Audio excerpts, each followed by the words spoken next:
This is the time for the PacifiCorp 2021 Integrated Resource Planning Plan Technical Conference, scheduled in Docket 21-03509. My name is John Harvey, and I am the PSC's facilitator for this conference. A couple of reminders before we get started.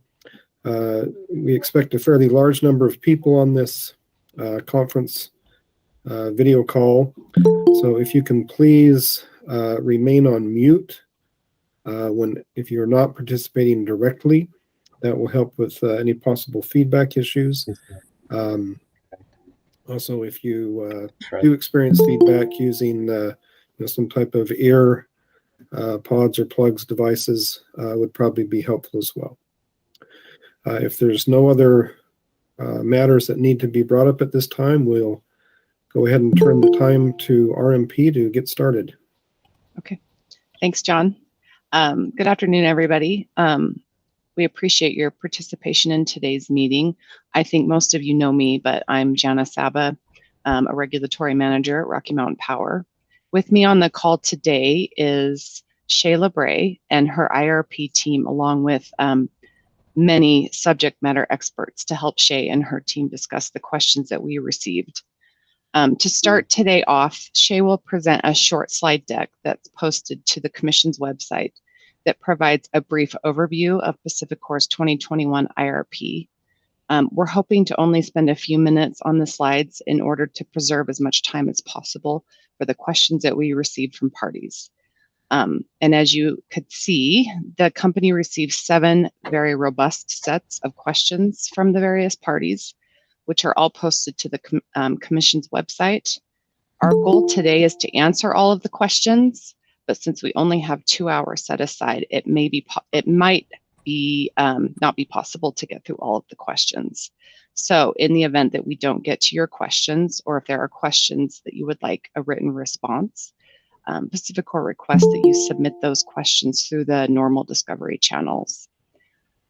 As the PacifiCorp team reviewed the questions, we thought it made the most sense to group those questions by topic for today's discussion. So we created a matrix that groups the questions by topics.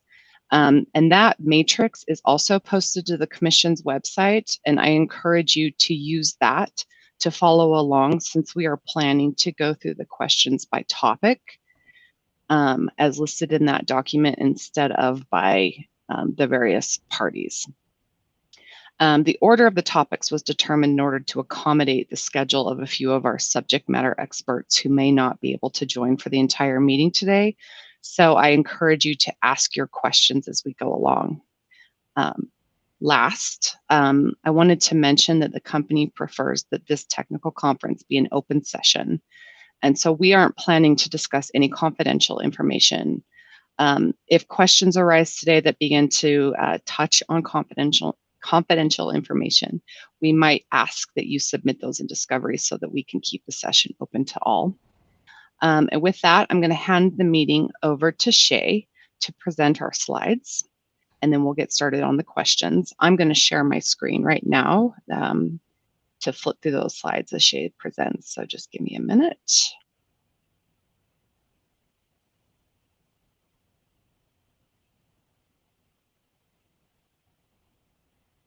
While Jan is pulling up the slides, I'll just do a quick sound check. Can you hear me okay? I can hear you. Thumbs up. Okay, great. Well, good afternoon, everyone. My name is Shayla Bray with PacifiCorp. I'm Vice President of Resource Planning and Acquisitions. Just a few brief remarks to help orient the discussion today on where we've arrived as outcomes from our 2021 IRP process. Many of you were involved throughout our 18-month development cycle, and there may be others newer to this IRP cycle participating today. Just want to echo, our appreciation for the active and valuable participation throughout the IRP cycle, both in terms of its development and the acknowledgement process that we're going through now. I'm going to just briefly hit the high points to allow maximum time to get into the more technical questions on several of these items in the discussion to follow. Jana, if you could flip to the next slide, please. PacifiCorp's IRP is our long-term 20-year resource plan and commitment to deliver reliable, affordable power to our customers, bolstered by innovations in power generation and storage that help decarbonize our portfolio and increase reliability. This vision leverages our transmission infrastructure across our 6-state service area and also includes investments in resilience and a diverse, increasingly clean resource portfolio. Next slide, please, Jana. This slide provides really a visual to the progressive nature of our IRP development cycle with a robust, transparent, and extensive public input process running throughout. A couple highlights: the 2021 IRP development cycle included 18 public input meetings and state-specific meetings prior to our kickoff. We had over 90 stakeholder feedback forms received with nearly 500 questions, comments, and recommendations. All of that is available on our website, along with the public input meeting materials and the IRP. The 2021 IRP contained advancements in our optimization modeling and analytics around transmission, reliability, storage, and energy efficiency, in addition to other improvements in functionality and granularity. The IRP ultimately culminated in 2 volumes, totaling nearly 700 pages of information. Next slide, Jana. The IRP is really the process of developing a plan for providing energy services to customers that are the least cost and adjusted for risk.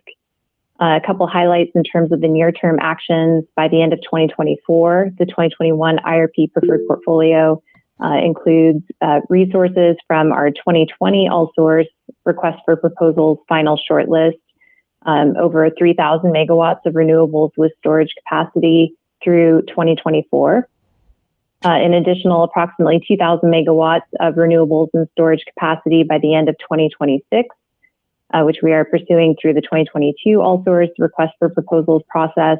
And it also contains significant energy efficiency, demand response resources, and high voltage transmission investment, along with, for the first time in a PacifiCorp IRP, an advanced nuclear resource. Shay, you've got a question from Bela Vostog. Sure. Yeah. Hi, Shay. This is Bela. You mentioned the 2020 all-source RFP. Can you give a quick update? Has the company signed contracts with all of the resources that were in the final shortlist? And if so, are the list of projects the same as what was modeled in the 2021 IRP? Has everything stayed the same? At this time, they've stayed the same. We are in the process of having those discussions with the developers and working through contract negotiations. So I believe those are progressing in the next upcoming few months, working toward getting those executed and completed. Okay, I was wondering if they were completed yet. Thank you. Yeah, sure. All right, jumping to slide 5. So looking out over the 20-year planning horizon, a couple things to note. Highlight here, we have the Jim Bridger units 1 and 2 converting to natural gas peaking units in 2024. There are no new proxy natural gas resources in the preferred portfolio. In the chart on the right, you can see the reduction of resources coming off the system in terms of retirements or expiring contracts, and kind of above the zero line, the cumulative new resource additions by resource type as you move out throughout the planning horizon. Next slide, Jana. So just breaking these down a bit further in terms of the retirements, coal retirements and also retirements of resources converting to gas, but that are also retiring over the 20-year planning period, which includes the Naughton Unit 3 gas conversion coming off the system in 2029, and the Jim Bridger Units 1 and 2 gas conversions coming off the system in 2037, as well as coal retirements totaling 1,300 by the end of 2025, over 2,200 megawatts by 2030, and over 4,000 megawatts by 2040. Over the 20-year planning horizon, we have 19 of our 22 coal units that are currently serving PacifiCorp customers retiring off of our system. Next slide. To facilitate the delivery of new energy resources, the preferred portfolio also calls for construction of new transmission, in particular a 416-mile, 500 kilovolt Energy Gateway South transmission line, which runs from roughly Medicine Bow, Wyoming, down to Mona, Utah, by the end of 2024. And with that, the Energy Gateway West subsegment D1 project, which is the new 59-mile high voltage 230 kilovolt transmission line from southeastern Wyoming to roughly Glen Rock, Wyoming, both online end of 2024.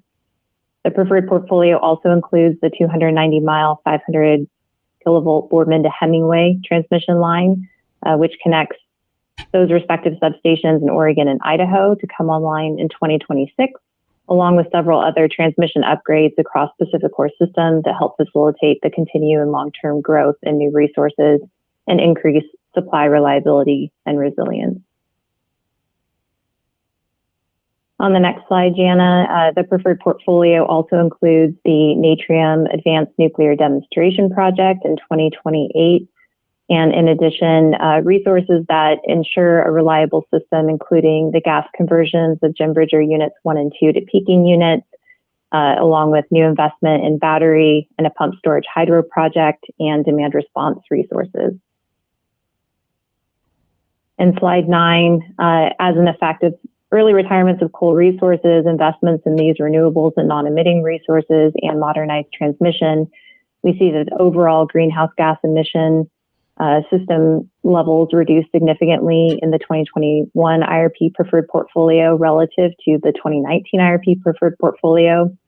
And in addition, shown on the chart on this slide, a steeper trajectory over time, a reduction of 98% by 2050 in system emissions relative to a 2005 baseline. And with that, that concludes just high-level overview. And again, I know several of the items mentioned in this presentation and outcomes of the IRP, including some of the modeling assumptions.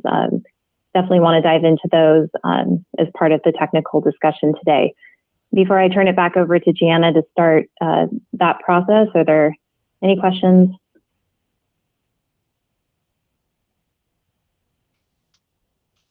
Okay, Jana, back to you. Thanks. Thanks. As I said, the matrix that we're going to go through by topic is on the Commission's website. I am going to share my screen again. Let's see if I'm faster this time.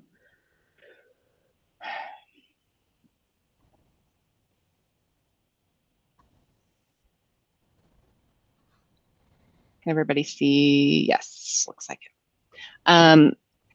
So each of these, we've kind of got a point person to handle a lot of the discussion, but there will be others that are on the call that pipe up as needed. So we're gonna start off with a discussion on Natrium, and I'm hoping I didn't check that. Oh yes, Craig Eller's on the phone because he is going to start us off with that. And as you can see, we're just gonna try to go through these questions and answer them kind of in the order that they're listed on here. And with that, I'll turn the time over to you, Craig. Very good. Thank you, Jana. Can everybody hear me? Perfect. Yes, we can hear you. Great. Okay. I'll actually do my best. We've got about 8 questions here, but I think they kind of broadly fall into maybe 4 or 5 different categories. The first question here, kind of along with the 4th, 5th, and part of the 6th, are really surrounding, questions around how will the company deal with potential cost overruns, development issues broadly, regulatory requirements, etc. And so we currently do not have final agreements with TerraPower on the Natrium project. As indicated in the 2021 IRP, One of the action items for this year is the development of those agreements, which will address, these concerns. So again, the project itself is being developed by the TerraPower team, and also is eligible for DOE funding via the Advanced Reactor Development Program, ARDP, DOE grant that will award up to 50% of the project cost for the demonstration reactors development. So I can pause there, but I think that kind of tackles the questions around cost overrun and development. David, you've got your hand raised. Hi, I think I saw this in one of the DRs, but is this going to be a build transfer agreement? I mean, the exact agreement is still being worked through, but I think that's a fair, kind of analogy. Yeah. So, PacifiCorp is not developing the project. This is a project that is being developed by TerraPower. And then that final arrangement, those commercial terms are still being developed. And just to follow up, I know that you don't have the agreement in place, but as the office pointed out with those other two, the two most recent nuclear plants, I think it's fair to call them disasters as far as cost overruns. Are you planning on having a maximum that the company will pay, or can you speak to that yet? Yeah, I think those projects like that are definitely in the forefront of our mind as well, as we kind of develop these agreements and making sure that there is adequate protections, to not have cost overruns not have customers on the hook for cost overruns is definitely an aspect of those negotiations. If it's not customers, who would it be?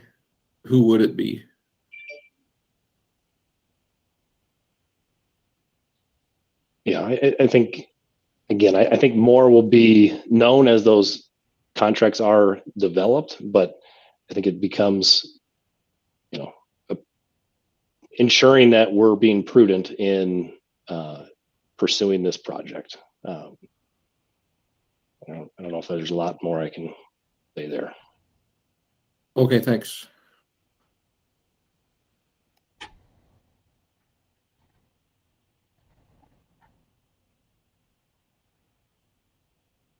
Any other questions on that front? I think the next grouping of questions comes down to, questions around backup plans, if there are delays, things of that nature, the second and third question there on the matrix. And for that, I'll turn it over to Shay again. Yeah, sure. I can chime in there. Craig, thank you. In terms of backup plans and delays, I think it's important to remember that we're going to continue to evaluate the project. We have, several action plan items around this as we progress, through this calendar year and even into the upcoming 2023 IRP cycle, which will be kicking off, in the very near term here as well, and be informed by some of the progress in those discussions with TerraPower and activities that they're pursuing as the developer of this project.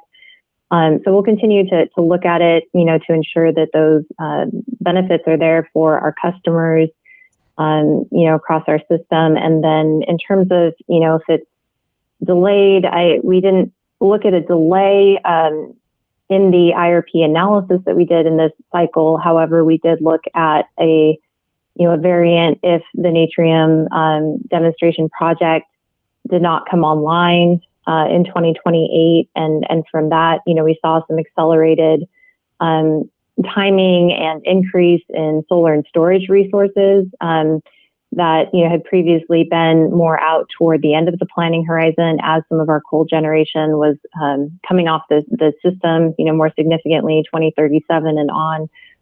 But it moved some of that solar and storage resources up into 2026 and 2030.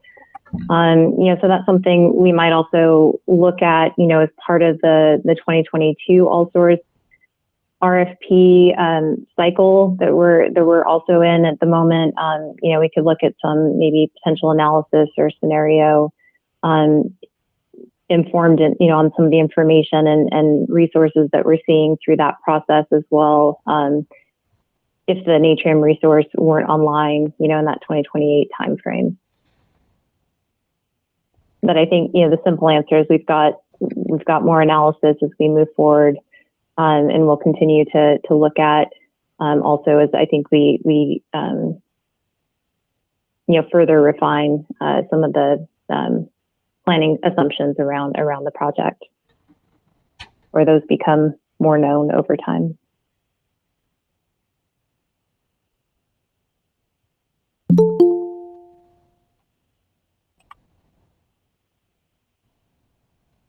Craig, back to you. Any additional questions, or moving on to the next Natrium topic? That's okay. I had my mute on. Thank you, Shay. I don't know if there's any follow-up questions on that one.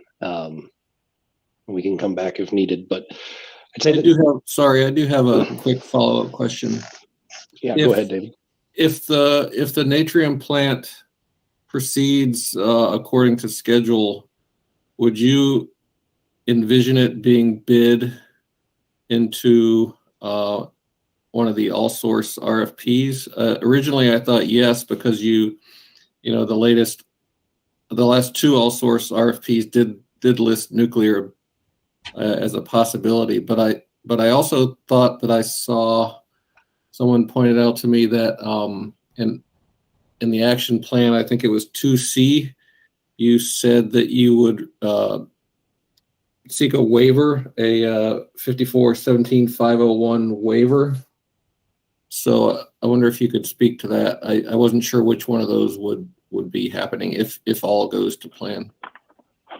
Yeah, I think our intention is that we would seek the necessary regulatory approvals as the project moves forward. That could include, but may not be limited to, the waiver of a solicitation for a significant energy resource in Utah, and a request with the Oregon Commission to acknowledge an alternative acquisition method. And I think that's really related to the unique, kind of attributes that this the project presents, and the structure of TerraPower's development. I'll let Craig maybe comment more in that regard, but as far as the all source request for proposal, that is open to all sources.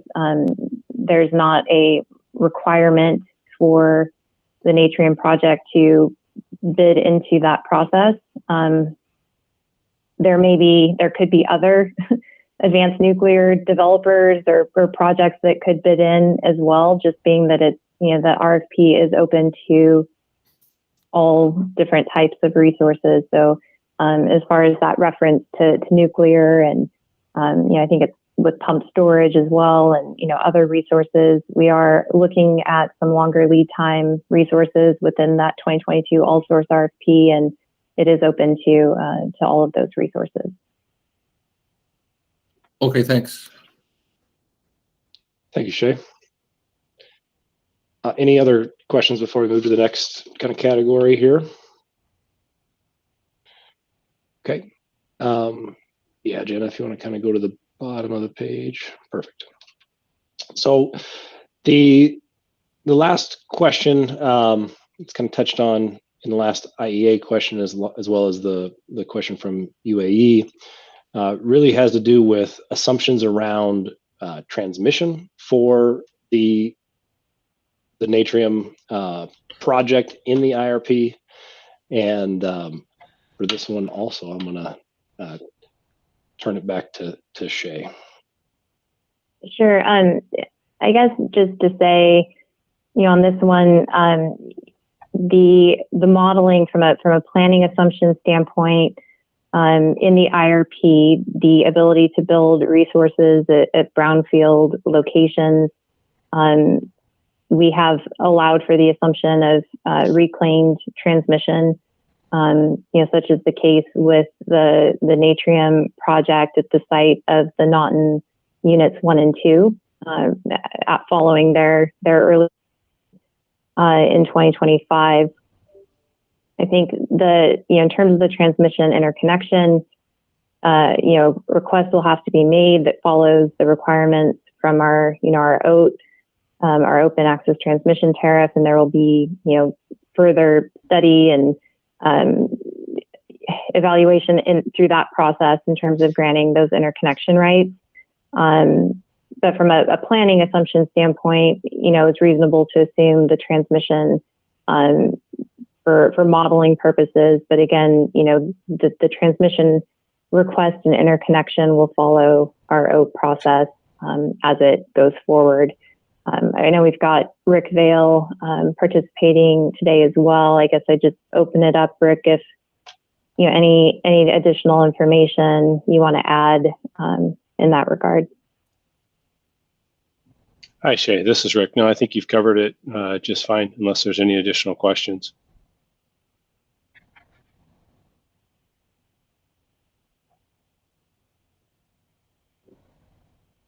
Okay, great. Thank you, Shay. There is one last question, but absent objection, it actually is covered again in kind of two topics. It's a question that both touches on assumptions around gas-fired resources, and then kind of an extension to the question of, why do those same assumptions not apply to the Natrium power plant? And I think they can be best tackled kind of after the initial discussion on the assumptions on the gas-fueled resources. Sure, Craig, I can take that one. So kind of just, reflecting back on our IRP development cycle and several public input meetings discussing some of the planning assumptions going into that. In December, we laid out kind of our portfolio modeling approach and different portfolios that we were going to analyze and what that looks like. And as we move forward in time and also progressing on our ability to produce those modeling outcomes, to which we encountered some challenges with our new the implementation of our new Plexos modeling system from the software functionality standpoint that we needed to ensure got corrected. When we kind of reconvened in June, looking at results of the indicative portfolio, we had looked at a modeling assumption that in terms of optimizing proxy resources available for the model to select, that did not include new gas resources. And based on results of the indicative portfolio, and as we move forward then to the July public input meeting discussion and talking specifically around the PO2, PO3, business as usual 1 and 2 portfolios that we modeled, we also carried forward that planning discussion and discussed in that forum not including new natural gas resources as part of the proxy resource optimization.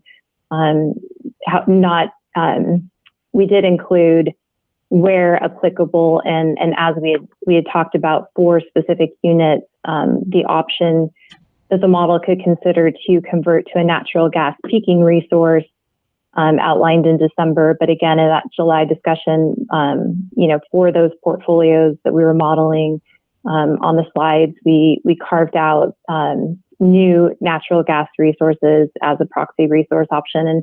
And really the rationale behind that, as we looked at these resources with depreciable lives ranging, between 30 to 40 years, and the potential that a new natural gas facility being, coming on the system or being identified, even in say a 2030 time frame would not be depreciated until, as late as 2070.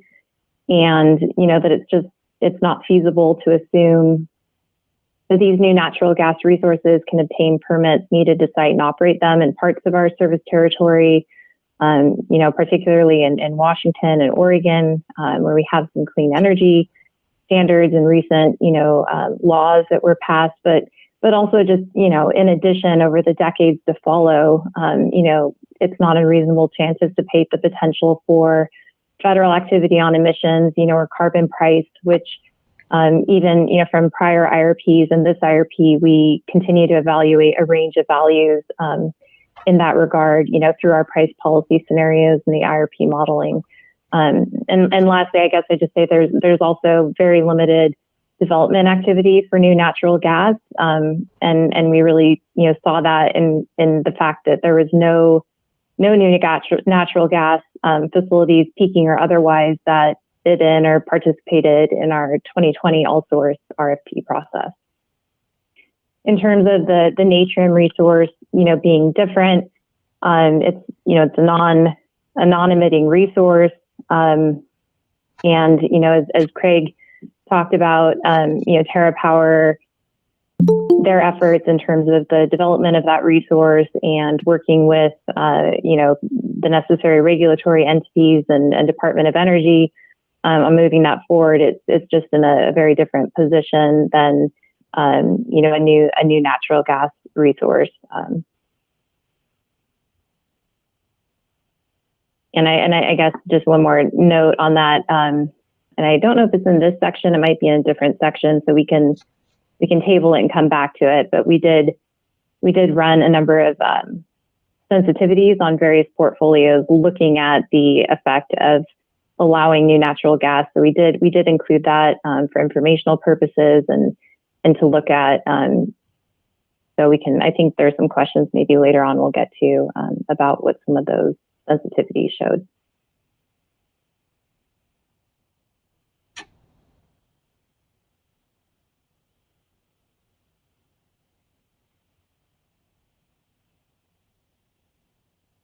I think that concludes this kind of set of questions topically. Any other additional questions on that before, Jana, I guess we turn it back over to you to kind of tee up the next section? Yeah. All right. Thank you, Craig and Shay, for the discussion on that one. So we're going to move to the next grouping of topics that we are calling reliability, methodology, and assessment. For this one, I wanted to turn the time over to Randy Baker in the IRP group, and along with Dan McNeil, they will respond to this group of questions. So I think I'll turn the time over. Randy, do you want to start off? Hi, this is Randy Baker. Can you hear me? We can. Oh, fantastic. So actually, Dan and I have divided these questions up. He's going to start with the UCE2, and then I'm going to pick up from there. So Dan, are you ready? Yep, I'm here. This is Dan McNeil. Can you hear me? Yes. So Utah Clean Energy referred to our Appendix E, the Smart Grid report, and it identifies a range of different technologies that might be deployed to save costs on the transmission and distribution system, dynamic line rating, phasers, a lot of other things like that. And I'd just say most of that is below the level of granularity that we evaluate in the Plexos model. So the Plexos model has about 25 to 30 bubbles, which are locations that we think are reasonably, unconstrained for transfers among resources and loads within that area. So, Utah North encompasses a pretty large section of northern Utah, as well as parts of Wyoming and Idaho. Any load in that area within the Plexos model is deliverable to, it can be served by any resource in that area. And we evaluate, transfers from other locations, in and out of those. And those are constraints that are visible in the model. for a lot of these specific technologies, the way that this would show up in our modeling is that, when PacifiCorp Transmission is looking at an upgrade, there'll be some particular system element that is restricting our ability to get more resources on the system or deliver those resources to other areas or something like that. And these are tools in the toolbox that they would use to find the least cost solution to meet a problem. And whether a least cost solution, whether these are viable, will depend on what the limiting equipment is and what the next limiting thing is after that. If you can get a big jump from a modest change to measurements and sensors and real time, so on, that's great.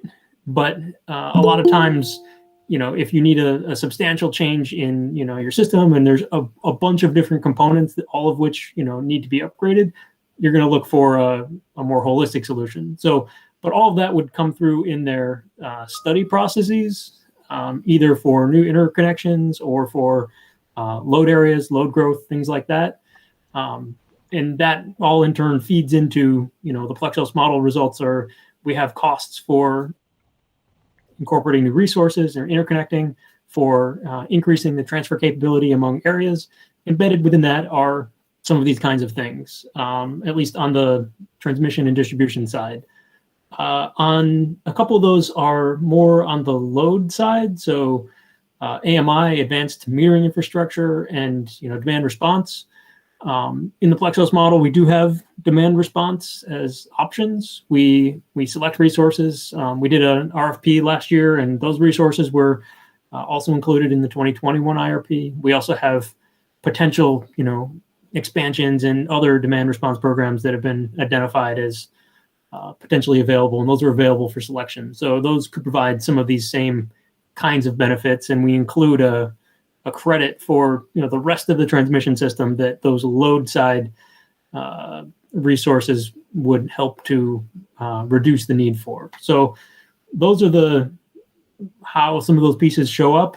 A lot of the details get pretty buried, and it's hard to identify. Oh, here's a great example of a phaser measurement unit, reducing costs in the IRP for that reason. These are pretty high-level assumptions we're using for transmission upgrade costs and so on.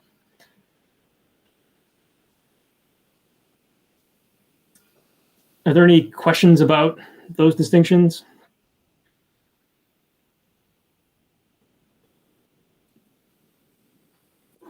This is Kate. No questions. Just want to say thanks, Dan. All right. And then I think I'll turn it back over to Randy to talk about reliability and some other aspects. Thanks, Dan. Looking at the next question, it asks for an explanation of reliability analysis conducted for the PO2 variant cases, including PO2H, and looking at reliability shortfalls, size, duration, time of year. I'm going to give a high-level answer and then address where we go with the details, pointing out that these questions were also received in a Sierra Club data request. So starting with A, high level on the reliability assessments. The assessments for the variants followed the methodology consistent amongst all of them and consistent amongst the other reliability assessments that we made in the 2021 IRP. Hourly shortfalls were identified, and ST model results were used to determine the portfolio adjustments necessary to meet those shortfalls. Keep in mind that this is 20 years of hourly data, so 8,760 hours per year, roughly. Any selection of resources combined the information provided in the LT stage, the ST stage, to evaluate reliability, capacity contribution, and economic value to the system. So something that we've talked about before is that all three of these Plexos models carry out different functions, and in order to get to the optimal portfolio, you need to consider them all.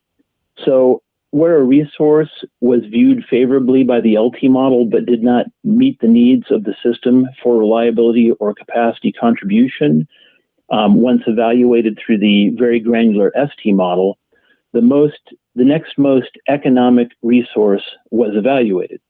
All proxy resources, including the nuclear and the non-emitting peakers, were selected economically using the entirety of the data from the LT, MT, and ST stages that the model provided.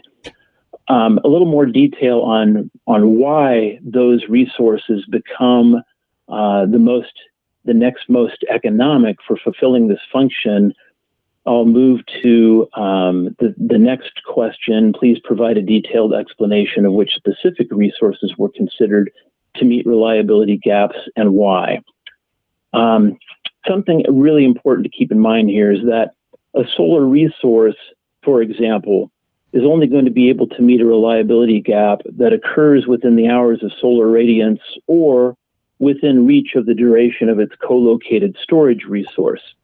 The reason that continuing to add solar plus storage doesn't work is because the amount of resource that would be needed to interconnect to provide the coverage exceeds the available interconnection capability. This means that reliability resources need to be able to cover any necessary load and fill reliability gaps within a certain interconnection budget. Adding more battery to the solar and storage also doesn't work because you would need more solar available to fill the battery. So as a consequence, certain resources were consistently identified as being able to meet reliability shortfalls within the interconnection budget, where renewables have essentially already done all that they could under current constraints. So reflecting back on those two answers, this question, which we received as a data request as well, it's very appropriate in a data request environment, but entails too much detailed data to really respond to in this forum. As for each of those variant cases, let alone the other PO2s and PO3s, it is comprised of 20 years of hourly data assessment. And we have put together a response to that data request, and we'll be supplying that. Combining that with C of the 4 resource types PacifiCorp used as portfolio refinement, solar plus storage, storage, nuclear, and non-emitting peaker, please identify, again, by year, megawatts, and type. The same comment applies to C that I just made to A and B above. It would be an all-day undertaking to dig into volumes and volumes of data. I would, however, point you to the portfolio results that are supplied on the data disk, particularly coming out of the LT models for what those resources are. And you can see comparatively on those variant cases compared to the PO2MM, what is it that changed? How did it change? And I think given the description that I gave above, you'll find that to be, those changes to be fairly intuitive, just keeping in mind that reliability in situations of constrained transmission, increasingly constrained transmission, have been critical in the 2021 IRP. For the last question in this grouping, please provide a detailed explanation for why PacifiCorp did not re-optimize its model runs after making reliability adjustments.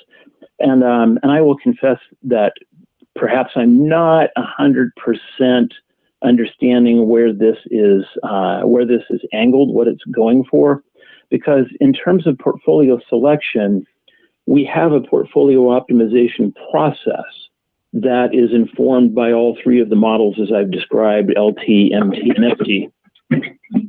Excuse me, I just knocked something off my desk. Hopefully you can still hear me. So when that process is completed, we have established an optimal portfolio. There's really nothing to re-optimize. If we were to take that portfolio, for example, and lock it into the LT model and have the LT model examine it, the LT model would find nothing to do. We do, however, and perhaps this is the direction of the question, we do, however, re-optimize the 20-year hourly dispatch and all of that entails in the ST model once we have a portfolio developed. So everything is included in the results that we provided on the data disk for dispatch, for fuel, for generation, at the most granular level that we're capable of producing. Before I move on to the next section, which moves on to the planning reserve margin and the east-west considerations, are there questions about the reliability assessment?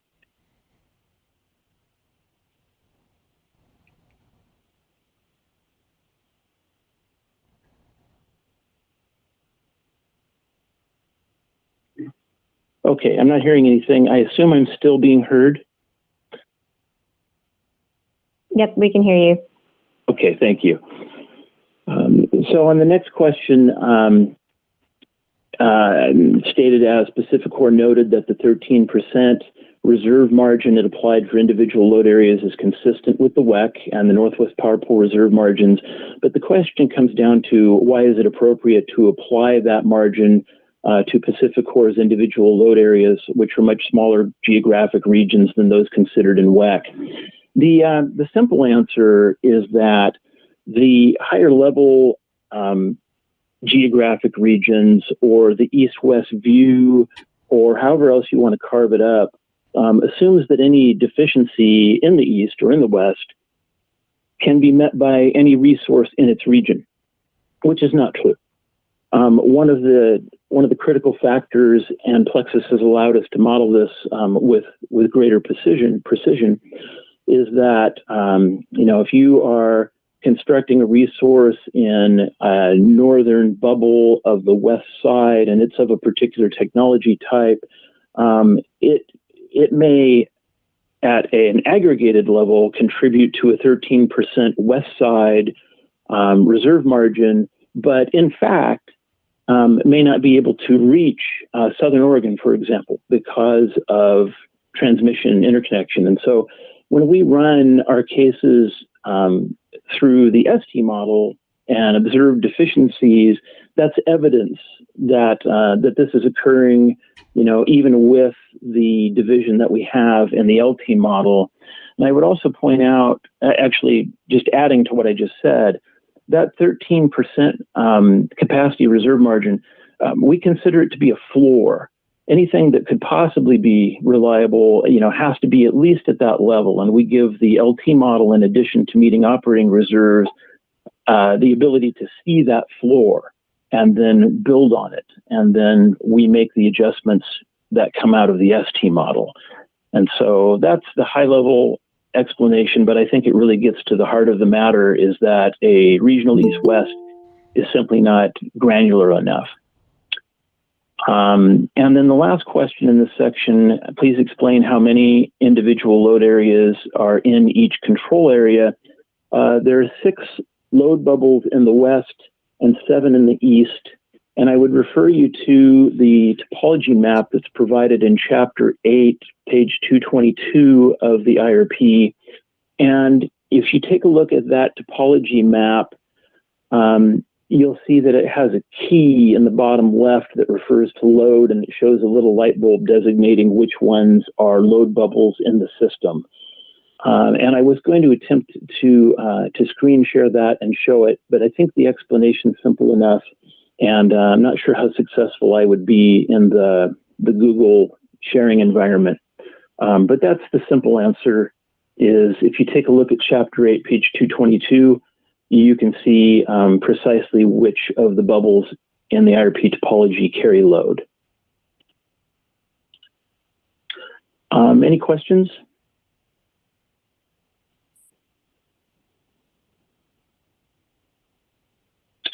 All right, I believe I'm turning it back over to Shay for topic 3. That's right. Thanks, Randy.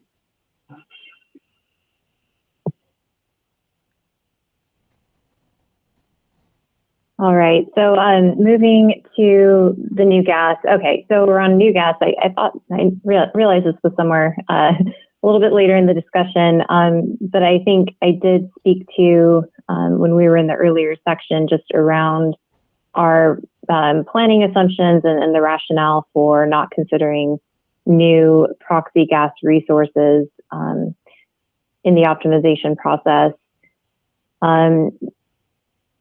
We did do a number of sensitivities that we ran sensitivities on the portfolio in addition to the business as usual portfolios. And Randy, I think you were going to maybe highlight just some of the outcomes there. We ran that sensitivity, including new gas. I guess I would contrast that with the 19 IRP, where we allowed new proxy natural gas in the optimization process, but then we ran a sensitivity not allowing it. And then in this IRP, as our assumptions progressed, we did not allow new natural gas proxy resources in the optimization, but we did, in response to stakeholder requests, do sensitivities where we did allow it. So maybe, Randy, do you want to just highlight any outcomes in that regard? I would note that in those sensitivities and planning assumptions, we do not assume early retirement options around our existing gas facilities. We do have a number of those. I think it's north of 1,000 megawatts of existing natural gas facilities that are retiring off of our system over this 20-year planning horizon, but those are based on end-of-life assumptions. So that is the same in the sensitivity analysis that we ran. And then just a note as well on the sensitivities that those were filed subsequent to the filing of the IRP. So when we filed the IRP September 1st, we noted that the sensitivities would follow. They don't impact the outcomes of the IRP, but they are informative. And we did provide those in a separate subsequent filing along with the associated work papers. So just wanted to add that in terms of where that information could be located. And it's also posted on our webpage. But Randy, anything you want to highlight in terms of the sensitivities that we ran and the questions around that? Yes. And let me see if I can share something here. And this is the high-level sensitivity results from the work papers. And if I can't, it's really okay, but it would be good. Let me see if I can grab that. I think I'll start with this one, and let me know if you can see that. Yep. I think Perfect. you got it. Yeah. So might want to zoom just a little bit. Yeah, actually, I think I need to, because this is on the SO4 that we're looking at, right? So that's actually the wrong screen. Let me pull up a different one. It's this one I wanted to share with. Okay, and what was it you wanted me to adjust? Oh, I would just make it maybe a little bit bigger. Yeah, that's probably about the best I can do. Okay, so what we're looking at here is the SO4 sensitivity with new gas for the BAU1 MM, for example. And so starting with the 2019 IRP assumptions, the question is, what would the portfolio have done if we had allowed in new gas? And quite predictably, I think you can see in this graph from 2033 a pickup in gas resources with the dropping out of, I believe that is non-emitting peaker. And then in 2037, it drops out a small amount of PVS, that's solar with storage, drops out some additional non-emitting peaker. And then in 2038 is where you see the most significant change, where the additional gas resource is essentially replacing, I think it's about 750 megawatts of, what is it? Is it 500 nuclear? and then there's an offset. But in any case, you can see that the gas is offsetting nuclear and, again, the non-emitting peaker.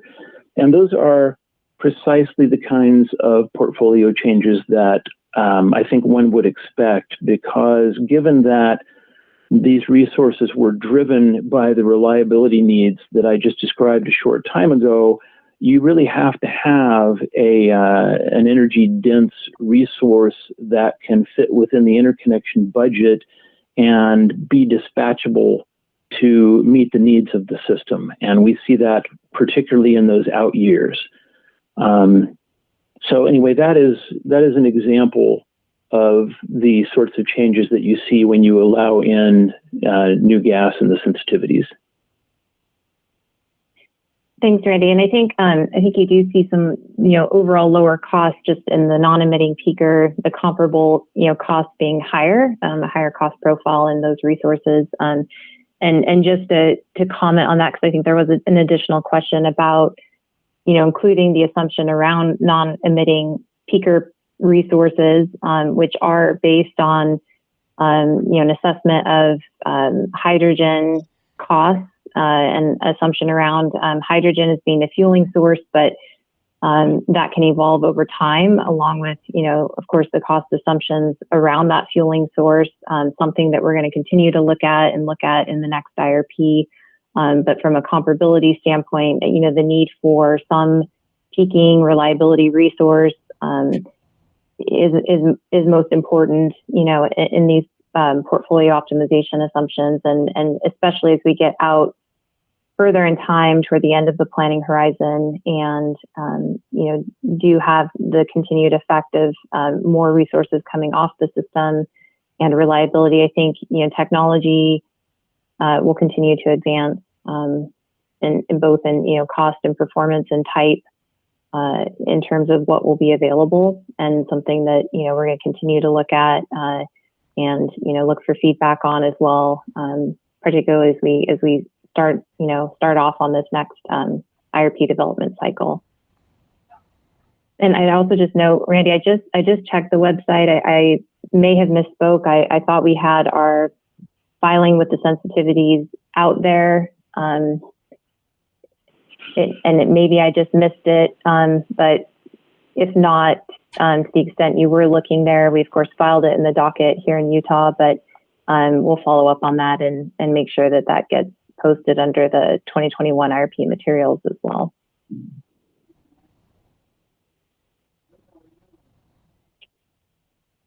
Thanks, Shay. I reshared my screen, but I've confessed I'm lost. Which one are we on now?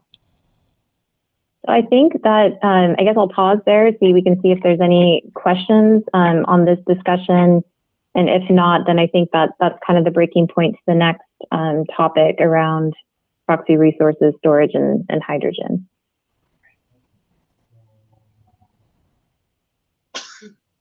And some of those topics, I think, kind of also go into a little bit more detail on some of the planning assumptions as well.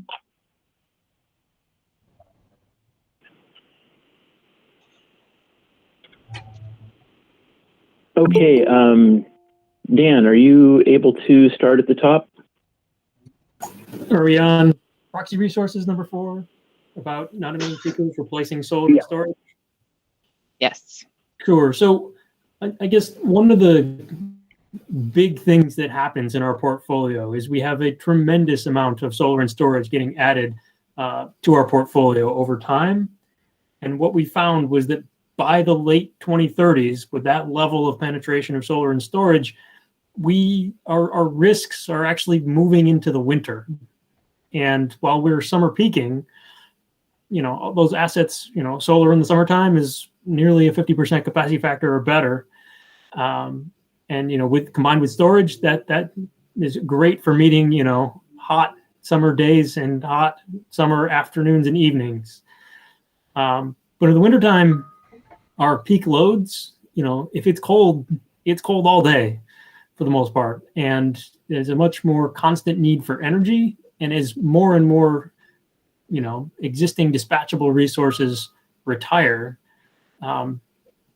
storage, especially storage charged via solar that is relatively low output in the winter anyway, isn't sufficient to meet those reliability needs. And so when we have some additional retirements in the late 2030s, as Huntington retires 900 megawatts, as Bridger retires, 4 units totaling 1,400 megawatts of flexible dispatchable capacity, a decent chunk of those starts to be non-emitting peakers because the need is no longer able to be met via solar with a 4-hour storage resource. If you put more hours of storage on, marginally better results as far as capacity contribution. You could pay a lot of money for extra storage and still not meet the needs in the winter because 24 hours in a day. I've heard other utilities that are winter peaking talk about how their peak requirements is something like a 3-day cold snap. How cold could it be for 3 days? And that's what you have to plan to, because that's when customers are going to be using the most resources. And 4-hour battery, not going to help you with that very easily, especially when solar is the primary energy source. So that's the reason why we're not going much beyond the solar and storage limit for the wintertime and out in those years. And exactly when we hit that limit depends on the study, how many coal units are retired, how many gas units are retired, things like that. And so it can move, forward or backward, but the general level, it hits a point and we find reliability benefits require longer duration resources. As far as 4 hours for battery, it's a mix, right? The first hour of your battery will always provide the greatest benefits because you can find the highest value hour in the day to discharge and the lowest value hour in the day to charge. And as you keep adding more hours on, for reliability reasons, great, there's an incremental benefit, but it's declining benefits. The likelihood that you need a second hour or a third hour or a fourth hour is not as high as that first one. And the benefits not as high. Once you add a sizable amount of batteries to your portfolio, incremental batteries, have less options to go get low cost power because it's already been sucked up, and they have fewer places to put high value power. And so, that's part of why we settle on 4 hours. We did not model 2 or 8 hour options. We haven't tried to evaluate those details. And within the transmission constraints that we saw, the interconnection constraints in particular, I don't think 2 hours would be a good idea because we are looking for a significant level of reliability from these resources. We went to 100% of the solar nameplate as far as the storage is concerned.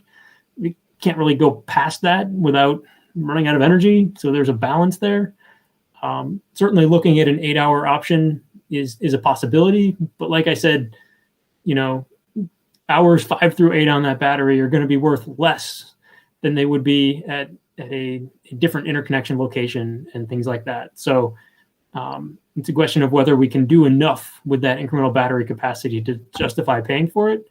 I will say for storage resources that sort of naturally have low cost per hour of storage, so pumped hydro, there's some other battery technologies like flow batteries that have sort of natural cheap costs for additional storage duration.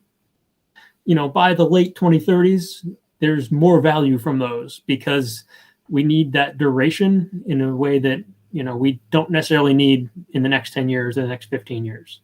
So it's certainly something we'll be continuing to look at about how those duration things fit together in the model. But, we didn't model 2 or 8 hour options for the 21 IRP. And it looks like I'm trying to hand to Tim Hemstreet to talk about pump storage.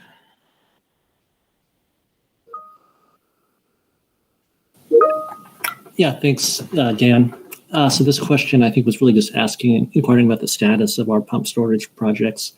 And so we made some filings back in October. I think people are aware of with FERC for preliminary permit applications.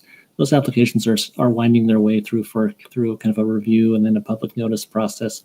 None of those applications have been have been granted by FERC, and so we're still waiting for the first project to kind of achieve the status of having a permit issued that would allow us to study the feasibility of that project. So that we expect that process will continue rolling out kind of the first half of this year. And then, as we go through and start studying those projects, we'll have a better sense of, where to go from there and which of those projects we would, elect to undertake a licensing process for if we decide that the projects are feasible. Does that address the question?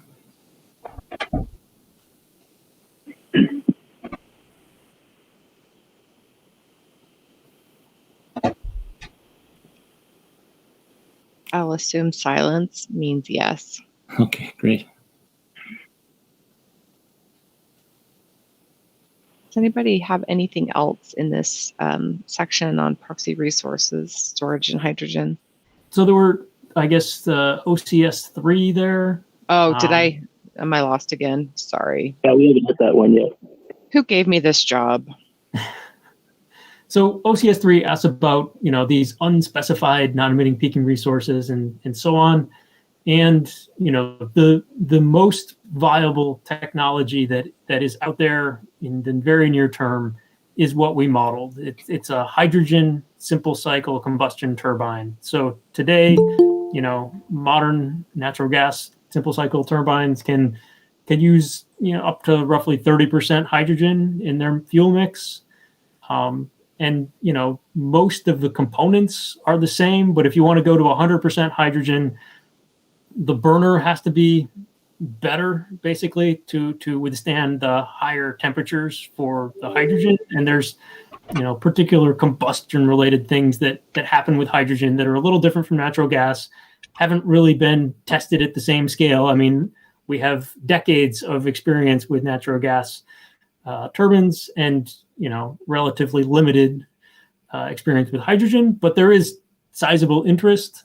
All the major turbine manufacturers are working on this problem, and, they expect to be able to deliver I believe there are probably some expected orders. There have been some announced projects as well for California and others that are expecting to use hydrogen peakers in the near term.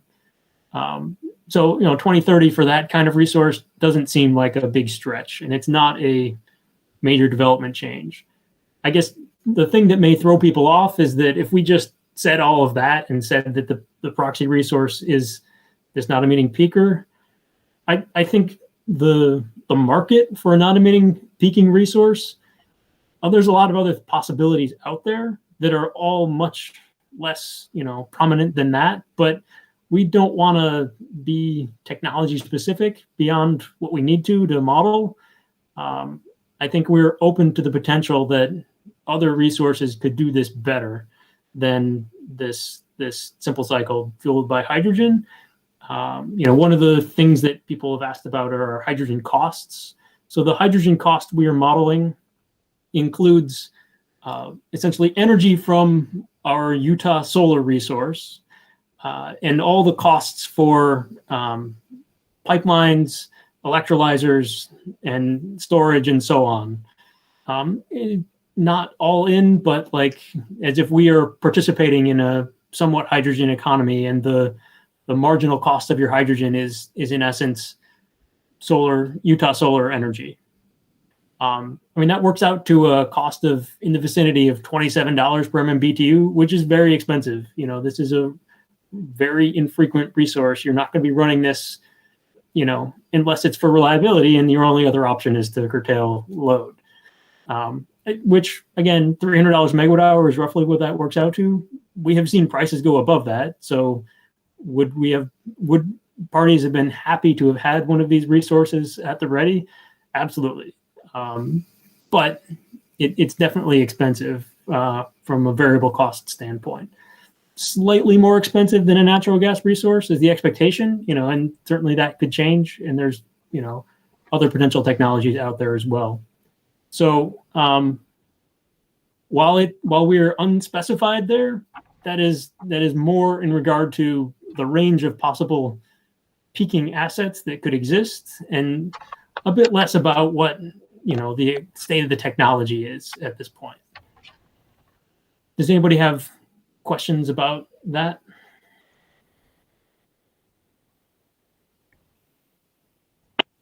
Yeah, this is Bela, the OCS.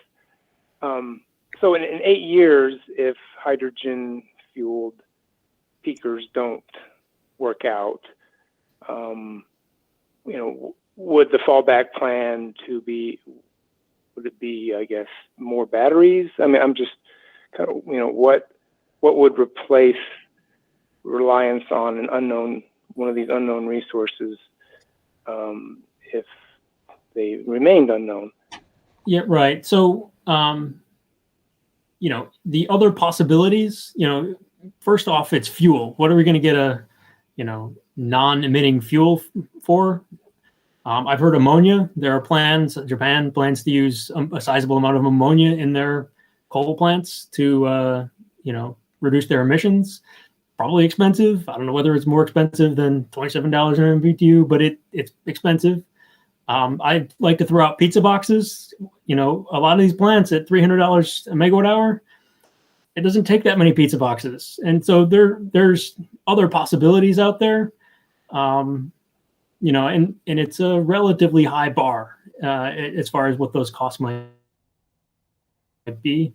So I suspect that to a degree, maybe we do more storage a little earlier. That probably comes in hand with,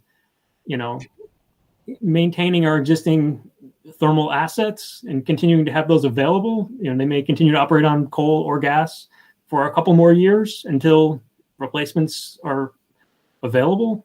To replace one of these non-emitting peakers with a very, very tiny capacity factor doesn't necessarily take that much of a capacity factor for any other asset either. So the hole that we're creating, if this resource isn't there, from an energy perspective, isn't very big. But like I said earlier, beyond a certain point, more storage or solar and storage just isn't sufficient to meet our requirements.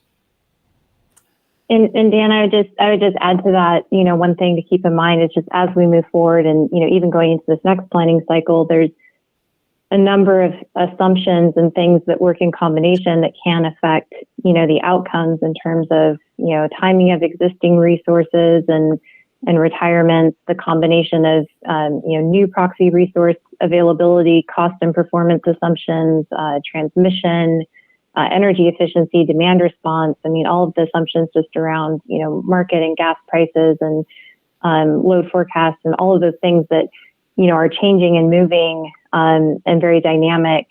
So, we could see, especially in those out years of the 20-year planning period, different outcomes, as we go forward in time. Just looking at the 2019 IRP preferred portfolio, we had a gas peaking resource, identified as early as 2026. And, with the combination of new resources coming online and transmission and, changes to all those assumptions I just mentioned, et cetera. But, we don't see that same timing in this IRP preferred portfolio. So, I guess as Dan was saying, just in addition to advancements in the technology and looking at other things that, could fit that need or meet that need, and what that might look like. There's just a number of factors at play that could also influence, that need as well.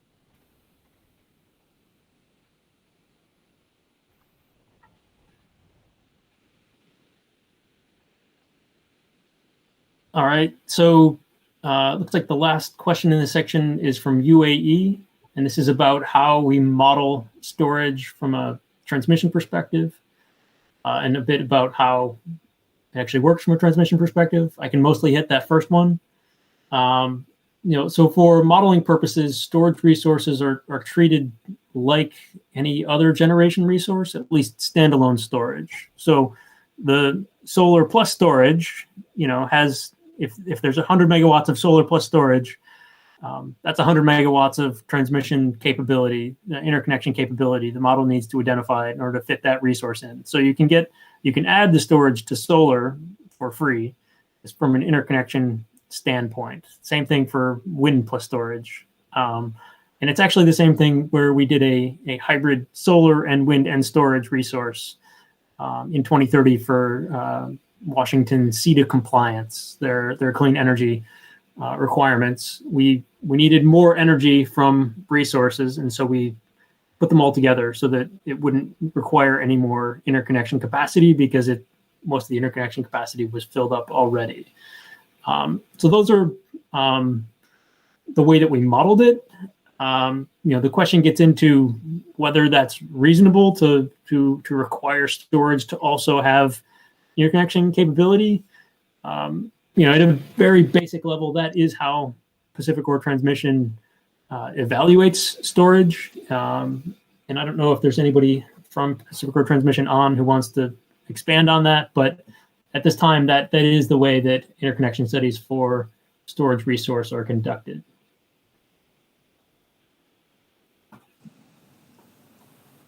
And if there's anyone on from PacifiCorp Transmission, I'd like to hear whether that's because that's the way it has to be, because FERC says it has to be that way, or whether there's any potential to change that going forward.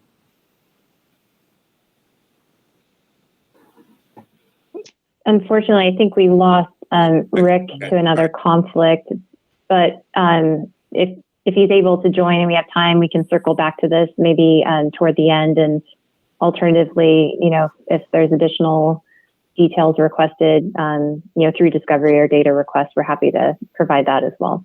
Sure, thanks. I appreciate that, Dan.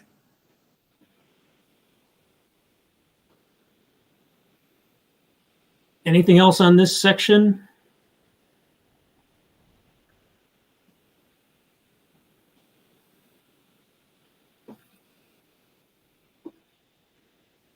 All right, Dan, so I think you and I maybe have the next section on coal retirements, and I'll just speak to the questions around the assumptions regarding Jim Bridger units 1 and 2, gas conversion, and retirements generally in light of joint ownership with Idaho Power and Idaho Power's integrated resource plan and assumptions. And just to note that these joint owned units, as any of the joint owned units in our planning assumptions, we model our ownership share of those. They are, subject to discussions and agreement, subsequent agreements with those joint owners, and that as part of actions around these units. And similarly, in our IRP, I think for the joint owners, Idaho Power is looking at their ownership share of those units in their planning process and assumptions, and we're looking at ours, but we are, in coordination and conversation with them, around the timing of these things. And so, we recognize there may be timing differences in these IRPs, but we are, working with them as we go forward to see what those, that timing and arrangements would look like.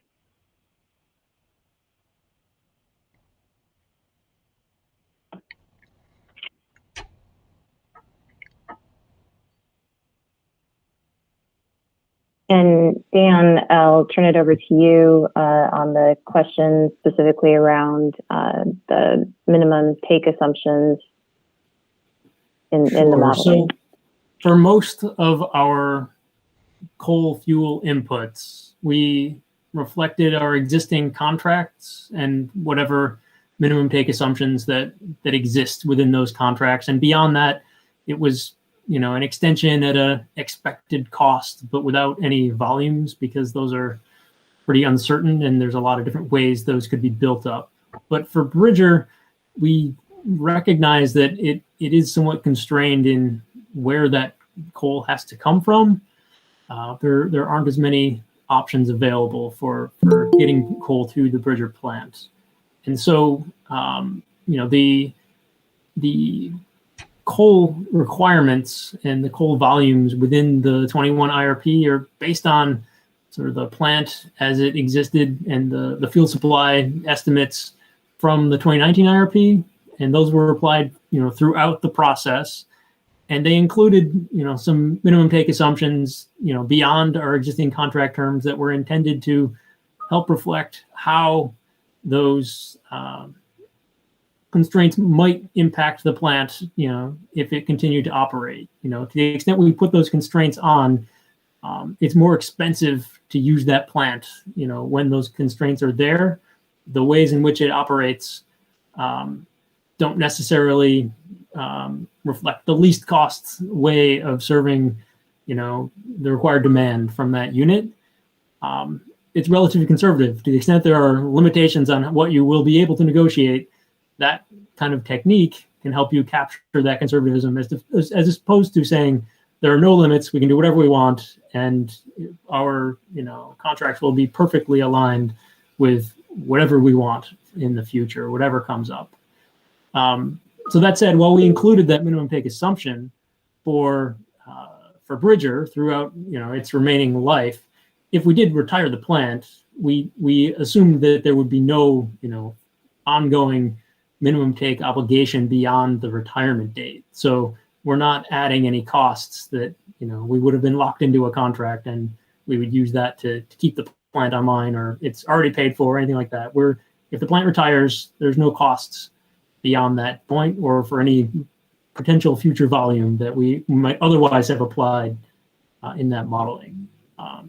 So it was one relatively simple representation for the Bridger plant, somewhat conservative. We could do better than that. We could optimize that coal supply to the given conditions, and under a high CO2 scenario, we would certainly want less coal that incurs emissions costs than we would in a no CO2 scenario. But that was what was reflected in the 21 IRP for minimum take. Any questions here? I see Lindsay Beebe, have you have a question? Thank you. I actually had a question for Shay's response, but I appreciate that last response. Lindsay Beebe with the Sierra Club. I'm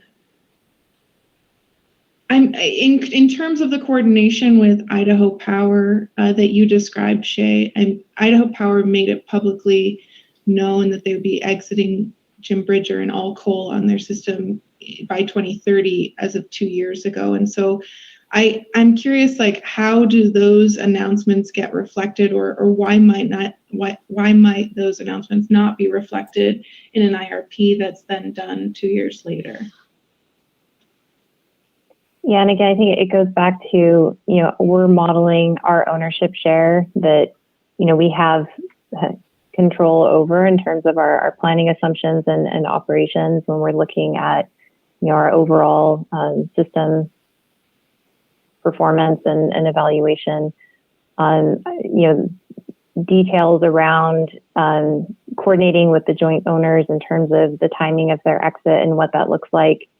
I think it's something that is progressing those conversations, but outside of our planning assumptions within the IRP, and that's probably about as far as I could take the response. If you'd like to submit a data request, and we can clarify, and among others, in the company that might be closer to some of those conversations, but happy to provide additional detail to the extent we can. But from a planning modeling standpoint, we're purely looking and always have just looked at our ownership share in terms of our operations and modeling.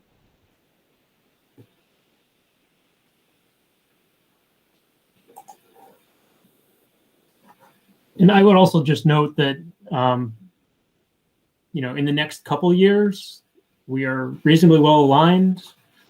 I believe Idaho Power had indicated that the gas conversion for units 1 and 2 in the near term was acceptable. I believe I read that somewhere. But beyond that point, the assumptions for CO2 costs and all sorts of other things are likely to diverge. So at the time where we actually have to make a commitment in vicinity of 2030, it's possible that we will be in better alignment with Idaho Power, as our forward assumptions will be based on the near term. So we will see, I think, is the main point there.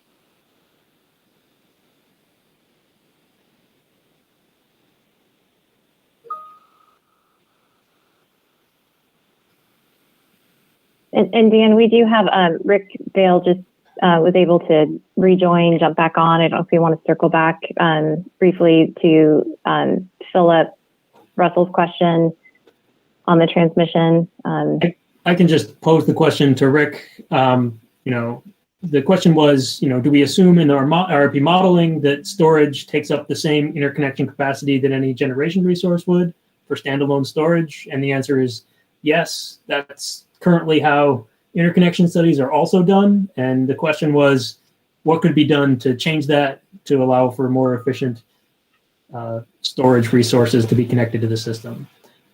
Got it. The interconnection process. Okay. Yeah. So this is Rick Vale. What can be done about that is, basically a change in our open access transmission tariff with FERC. And I will say that we are actively working on what a filing that would allow us to change those assumptions in our interconnection studies would look like. So it's preliminary still, but we are working on that filing, and we'll at least make that effort at FERC, basically to allow us, if a interconnection customer will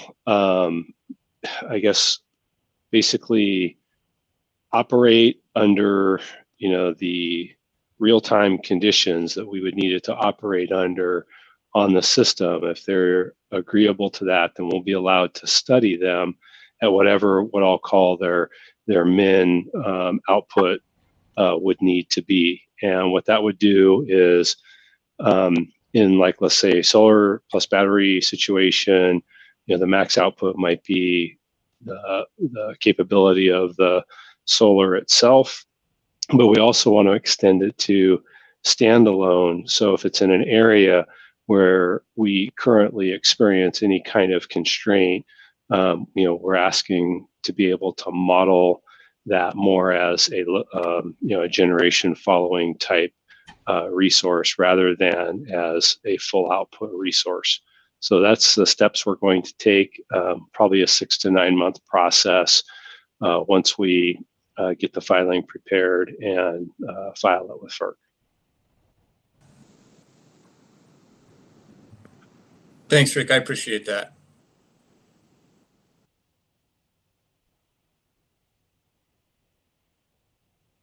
Anything else on the coal retirement section before we move to the miscellaneous modeling and assumptions section?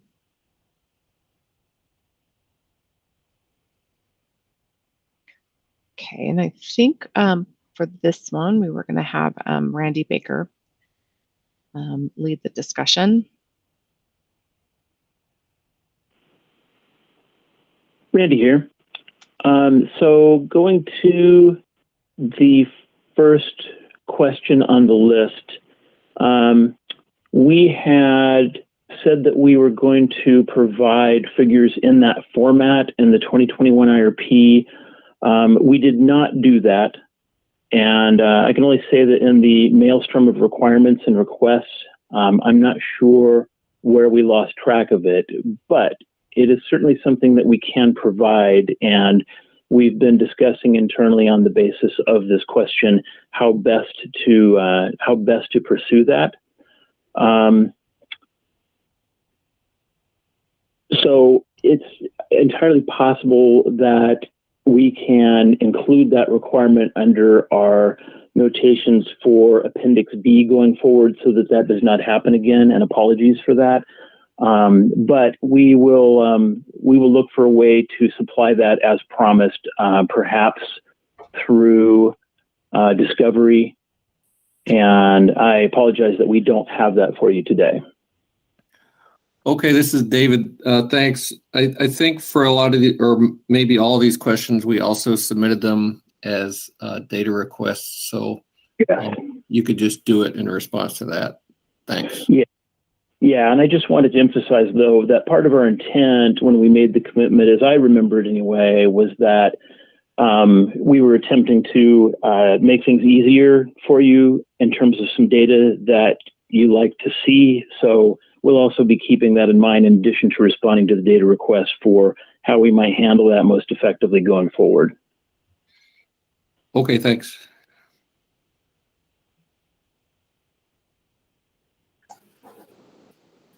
For the next item on integration costs, Dan, did you have commentary on this one?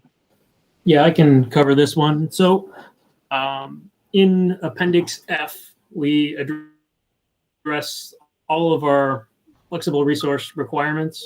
And the most complicated of those is our sort of regulation reserve requirement, which is covering the variations, inside the hour of load and wind and solar and other resources. So we have a whole new study that evaluates what the risk of various load and resource changes, what the resource balance will be in an upcoming hour. It incorporates, 2 years of 5-minute data on the forecasted output and the actual output for each of those resources that we get from EIM. It incorporates the way that uncertainty would expand over time as it becomes a greater part of our portfolio. We have uncertainty in load, uncertainty in wind, uncertainty in solar. Those all help to offset each other in some ways, but as certain ones of those elements gets bigger or smaller, it may not cancel out as well, particularly in certain hours. So we're trying to capture all that. Ultimately, what that study ends up in producing is a megawatt requirement. So given the way the system is, the amount of nameplate wind and solar and peak load, and the hourly condition you're in, what is the load level, what is the expected solar output, what is the expected wind output for the next hour, how many megawatts do you need to ensure with a pretty broad stroke that you'll be able to cover the resource requirements for the upcoming hour. So that megawatt requirement is somewhat higher, a bit higher than in our prior IRP, but the cost you'll see outside of the first couple of years are a lot lower. And the reason is the cost that we're reporting is basically it's the cost of what we give up by having the next megawatt of reserves held back instead of generating. So a generation resource, it could be generating, it could be supporting a sale, it would earn a margin on its fuel costs, and that would be a benefit to customers. If it has to hold reserves, you can't make that sale, you don't earn that margin. That is the cost of having that incremental capacity available and unused or undispatched. So what we're seeing, what's driving the cost down over time in 2024 and beyond in particular, is that there's a pretty sizable increase in the amount of storage capacity of batteries on our system. And so in many, many hours, you have batteries ready and available to dispatch at short notice that provides plenty of operating reserves. And you can't use that capacity every single hour to make a sale. The battery only has 4 hours of duration, and it's already being estimated to discharge in the hours that provide the most value. But in all the other hours, if there's still energy remaining in the battery, it's available, and it could be called upon as a reserve product. So that's driving down the incremental cost of holding those reserves.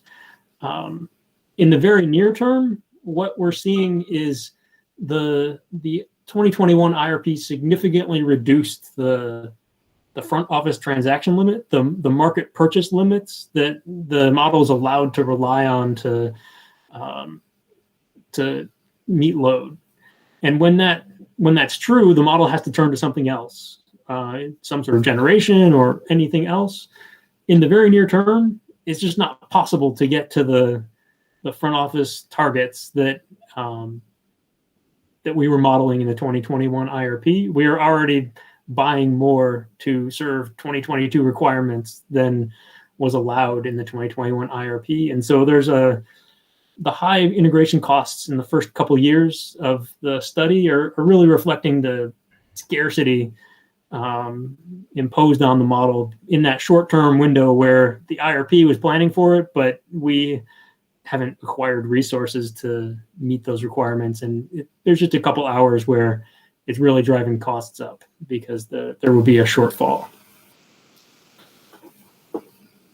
And then another question on that is, how does it compare to historical actual charges? And I guess the key on historical charges for this is that we don't have a good calculation, or really any calculation, of the historical cost of what we would otherwise have done with the megawatts held back to ensure reliable operation, to provide regulation reserves. So to some extent, we have to show a certain amount of resources when we go into EIM. Our reserve requirement is somewhat larger than that. The minimum to get into EIM doesn't necessarily cover all of your risks. So there are ways you could calculate some of, the value of those resources in EIM and things like that.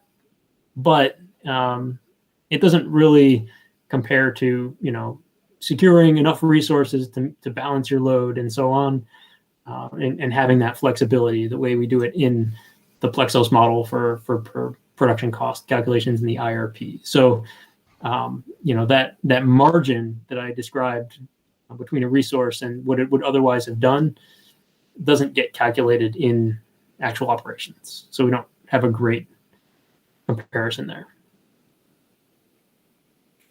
Any questions on? Thanks, Dan. This is. Oh, sorry. Yeah, this is Kate with Utah Energy. So on the integration charge, maybe you can tell me if I'm rephrasing this correctly or not. It seemed like I noticed the wind and the integration charges for wind and solar are quite high, like you said, in the next few years.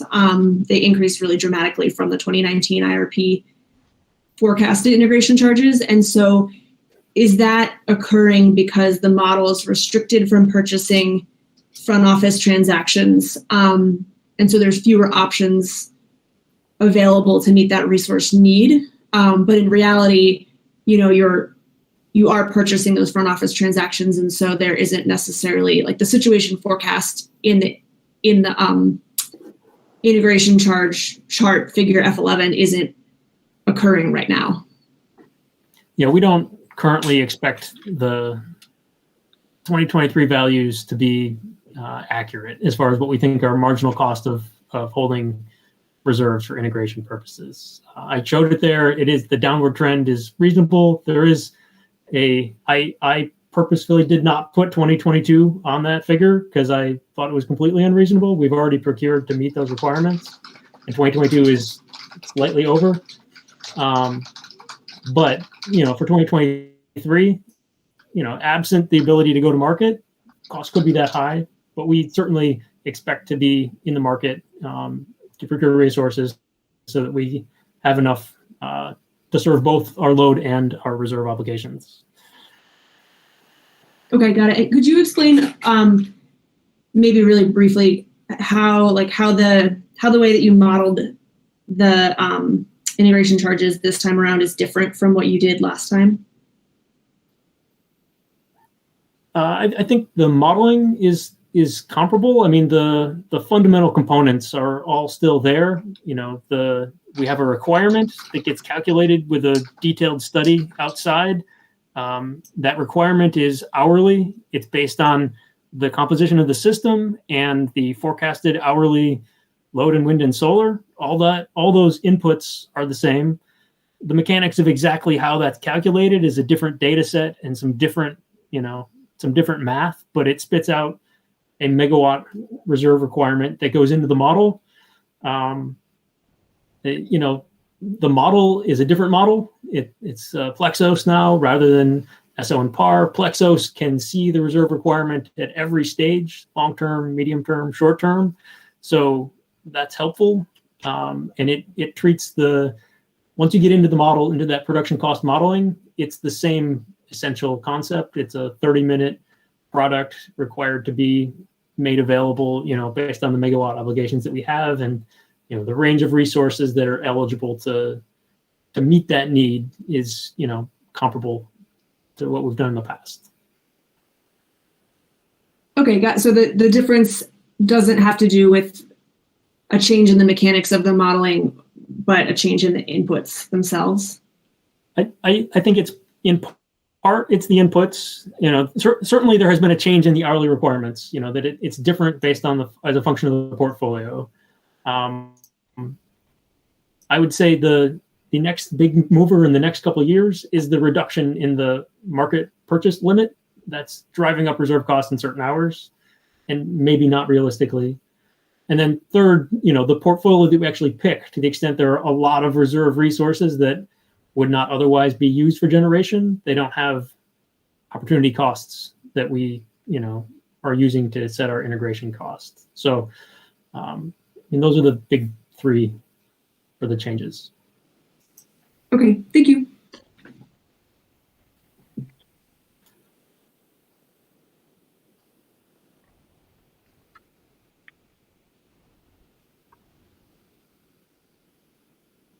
All right, Dan, so I'll jump on for the next one regarding any changes in our hedging policies since the 2019 IRP, and I would just note the main components of our risk management policy and hedging program are natural gas percent hedged volume limits and power volume hedged limits, and those limits require that PacifiCorp monitor the open positions that we hold in power and natural gas on behalf of our customers on a daily basis, and then limit the size of the short positions by certain prescribed timeframes in order to reduce any customer exposure to price concentration and price volatility. And the hedging program requires purchases of natural gas and power at fixed prices in gradual stages in advance of when it's required in order to reduce the size of those short positions and the associated customer risk.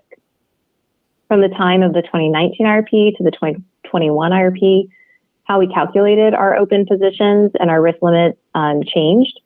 So we went from a financially derived, TVAR approach using forward price curves, volatilities, correlations, and spread option models to one that is more of a physically derived using our PCI dispatch model.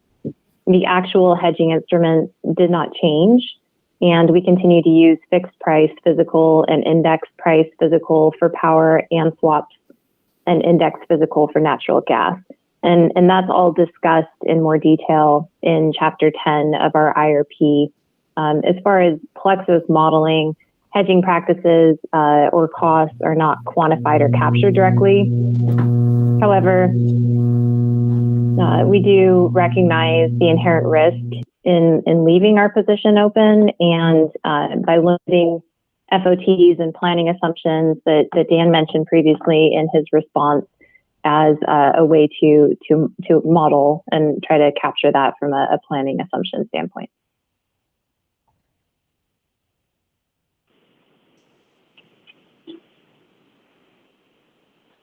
I can take the next question if there's no questions on the hedge discussion.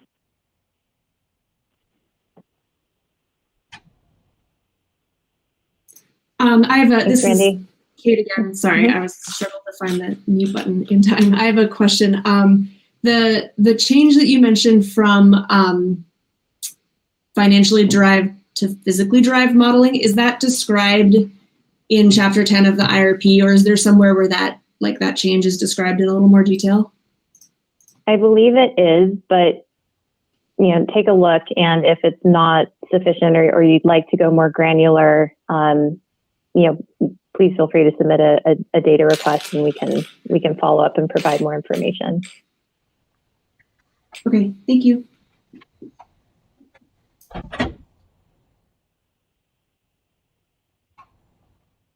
Welcome back.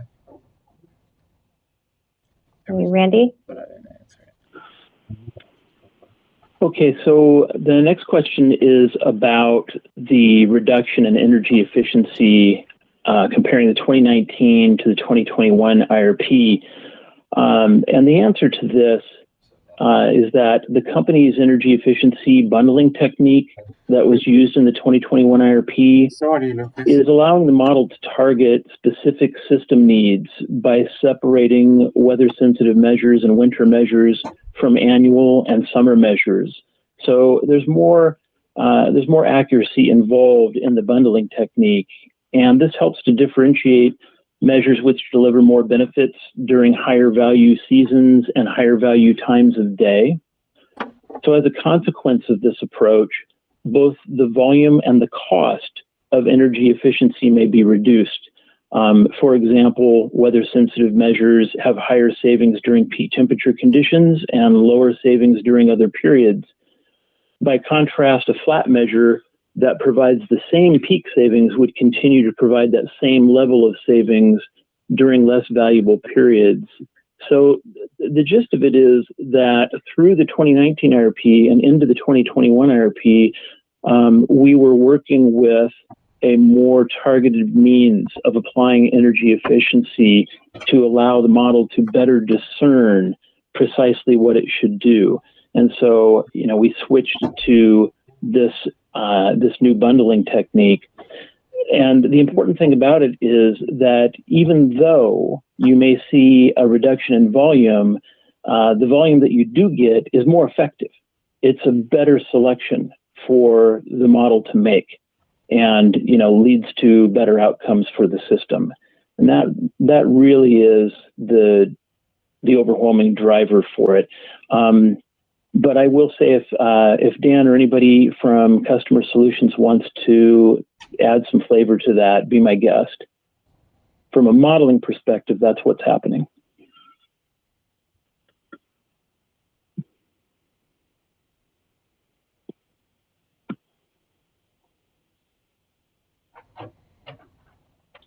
Are there any questions about that? Dan McNeil, just to highlight, we discussed a little bit about this, and Randy mostly talked about it, but we did, break out summer and winter, and including summer weather sensitive measures. So things that are providing the most savings during the peak. And naturally, those things like air conditioning will not provide as much savings when it's not the peak, which is great from a reliability perspective, but the total energy as a metric for energy efficiency goes down because the savings aren't there, the air conditioning isn't running. You don't need that efficiency gain or benefit from it in those other periods. So it's a different metric. Energy efficiency may be providing more to the reliability of the system on a capacity basis, but less energy. And what we've seen with solar and wind and so on and costs there is that the energy costs across the year can be pretty low in a lot of periods. And so, to some extent, energy efficiency is competing with that. So the targeting that Randy talked about, comes across in those results.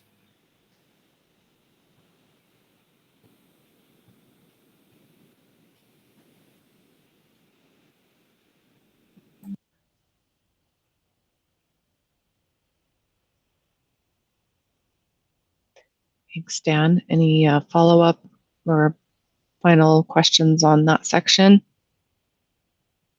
Okay.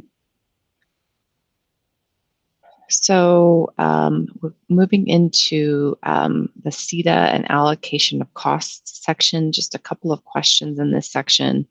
And for this first question, DPU 11, that talks about some the Washington requirements. Unfortunately, I don't have who I needed to have on the line to answer this one live, but they did provide me a written request or a written response that I'm going to go ahead and try to answer it. And then I will note that this one has also been submitted in Discovery, so we will be following up with a written response. I think it's DPU 5.6, I want to say. Just give me a minute to pull this up.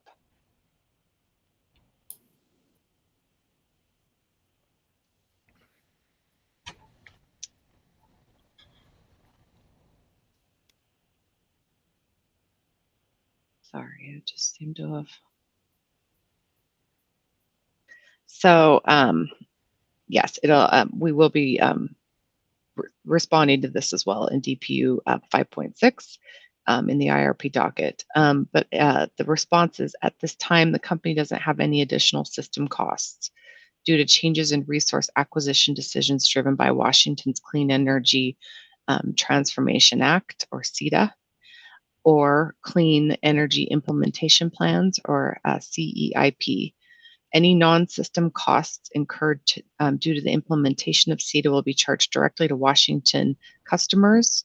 From the perspective of the IRP, a system lease risk portfolio was developed that would have resulted in the absence of CETA legislation, which is the PO2-MM. I believe that's a reference to one of the IRP runs. Additional resources were then added to this portfolio only for the purpose of meeting future compliance needs in Washington and would be situs assigned. And then I would just direct everyone to the reference under the 2020 MS or 2020 protocol. Section 5.8 states that costs and benefits resulting from a state-specific initiative will continue to be allocated and assigned on a situs basis to the state adopting the initiative.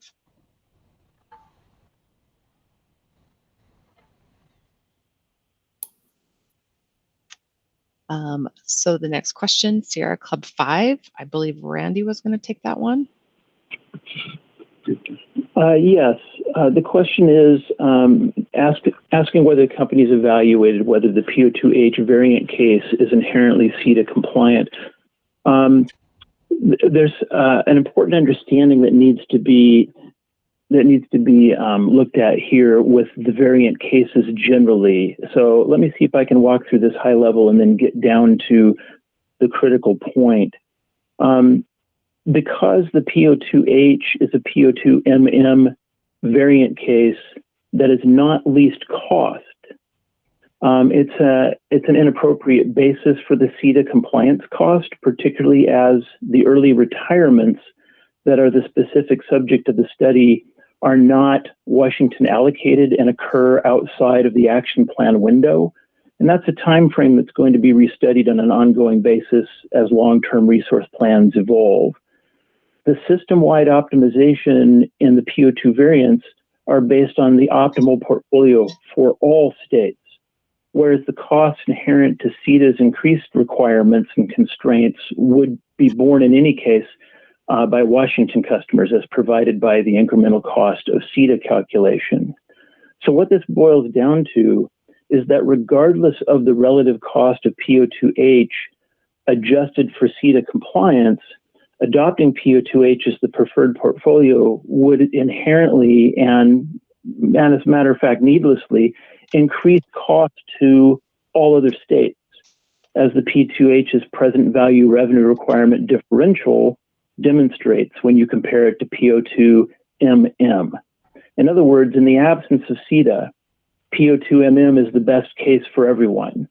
And what we did was we then applied the cost of CETA compliance to that optimal portfolio, which is exactly the right way to do it. So the correct comparison for PO2H is not the preferred portfolio. I understand where the question is coming from, but I think it's critical to understand that the first objective is to find the least cost portfolio for everyone in the system, and then to ask what do we do in order to achieve CETA compliance.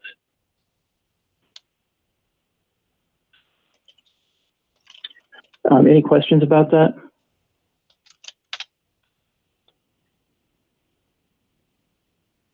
Thanks, Randy. I just want to check in on time. It looks like we really only got 6 minutes before the end of the session. We've still got 2 topics to cover. The RFP should go pretty quickly, and then we've got a fair amount of questions on the geothermal. I do have, my subject matter expert on the line for that. I think we can probably stay a few extra minutes, but I don't want to, since this was a noticed meeting, I'm not sure what we want to do there.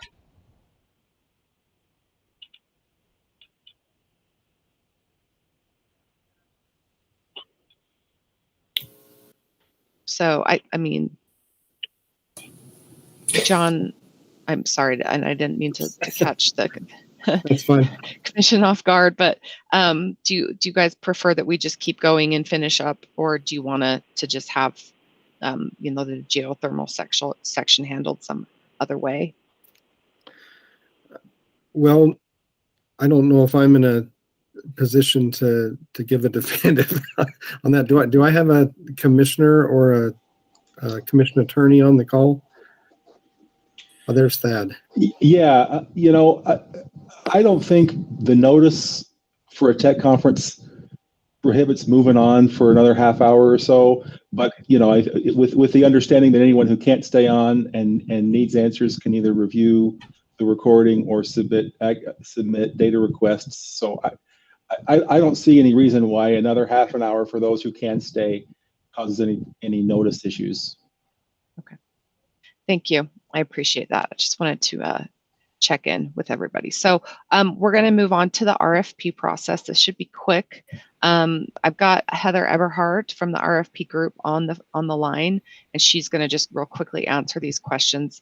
I will note we do have a separate RFP docket, and we've been, that's been active. We're filing the RFP next week, and there is an RFP specific inbox if parties want to ask questions directly to the RFP group in the future. Not that we're not happy to respond to them here, but I just wanted to point that out.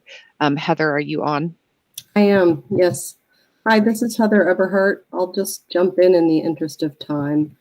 So the first question from IEA, in the 2022 RFP under the action plan, the target commercial operation date is the end of December 2026 or earlier. Please confirm that you will accept resources with an earlier commercial operation date. That is correct. So long as bids offer the commercial operations date prior to December 31st, 2026, they will be deemed eligible to participate. So the second question from IEA, will Rocky Mountain Power accept long lead time development resources with later CODs? Yes, PacifiCorp will also consider bids from pump storage, hydro, and nuclear resources requiring longer lead times to develop and construct, so long as they can demonstrate their ability to be commercially operational by December 31st of 2028. Janet, I'm going to keep answering these and then I'll pause at the end of the RFP section. The third question from IEA, a bidders conference is scheduled before the RFP will be filed for approval. In fact, we had a pre-issuance bidder conference last week. Will there be another bidders conference after issuance of the RFP? And the answer is yes. Additional bidders conferences have been scheduled. There will be 2, and they are currently scheduled for May 6th, 2022 and October 20th, 2022. All right, the next question, IEA, what will be the bid response deadline and how does that correlate to the cluster study timeline if any bidders are relying upon approval in the shortlist for the cluster study milestone compliance, or if they require cluster study reports to estimate transmission cost? The proposed 2022 all-source RFP response deadline for market bids is currently scheduled for January 16 of 2023, so about a year from now. That's after the 2022 annual cluster study results are expected to be complete on November 12th, 2022. The filing that we'll make next week will include an evaluation and selection section that will indicate that essentially all bidders meeting the minimum eligible requirements will be considered shortlist and participate in the performance optimization modeling. So it's not the same steps as the 2020 all-source RFP process. If there are additional questions, as Jana mentioned, We have an RFP inbox, which is 2022 AS_RFP at PacifiCorp.com. We also have an all-source request for proposals website. If you go to PacifiCorp, then suppliers, then request for proposals, you'll see the 2022 all-source RFP, which has more information and the email address for our inbox for additional questions. I guess I've got one more question. Will completed interconnection studies be required for eligibility to bid? The answer is yes. A PacifiCorp, an interconnection study will be required, and there's a number of ways for bidders to attain that. There is the legacy serial queue that interconnection customers may have participated in and may have completed signed large generator interconnection agreements, LGIAs. Bidders can also have either participated in the transitional cluster study from 2020, the first annual cluster study 1 in 2021, or they may participate in cluster study 2 2022. There's more information available in the Open Access Transmission Tariff, or OAT, as to how to participate in that cluster study 2 for 2022. There's a cluster study request window. I believe it opens on April 1st.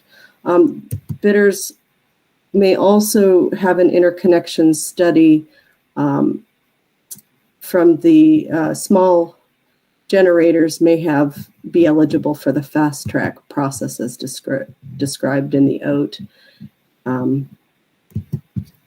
I guess that concludes the questions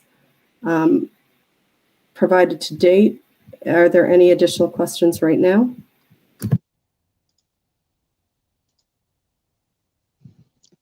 Thank you, Heather. I appreciate it. Okay, we just have one last section, and I think we can cover this fairly quickly. So I've got Ian Hogue on the line, and I know he's going to be talking through some of Fervo's questions with the help of Dan McNeil and Randy Baker, but I will turn the time over to Ian to get us started. Great, thanks. This is Ian Hogue. Can you hear me? Yes. Excellent. So I wanted to start off with just some general opening comments with regards to geothermal. So PacifiCorp owns and operates the Blundell geothermal plant, which was built in 1983, and it produces about 35 megawatts. It sits on the Roosevelt Hot Springs, a known geothermal resource near Milford, Utah. PacifiCorp performed a study in 2015 to assess the Roosevelt Hot Springs and the plant. The numerical reservoir model constructed as part of this study forecast generally stable performance at current levels of generation, assuming that the wells can be maintained in good mechanical condition. Although the report was inconclusive, the study also showed that increased use of the geothermal resource to produce more electricity or otherwise is likely to diminish the geothermal resource. The geothermal costs in the supply side resource table are derived from estimates to expand PacifiCorp's Blundell plant and from bids into an RFP back in 2011. So PacifiCorp is open to updating the cost based on more recent cost estimates. And cost declines are not considered, but a well-referenced cost decline trend would be considered if we're presented with one. And let's see. PacifiCorp is pleased to see the commitment of the Utah Governor's Office of Energy Development and the U.S. Department of Energy to further studying geothermal potential through the Utah Forge project.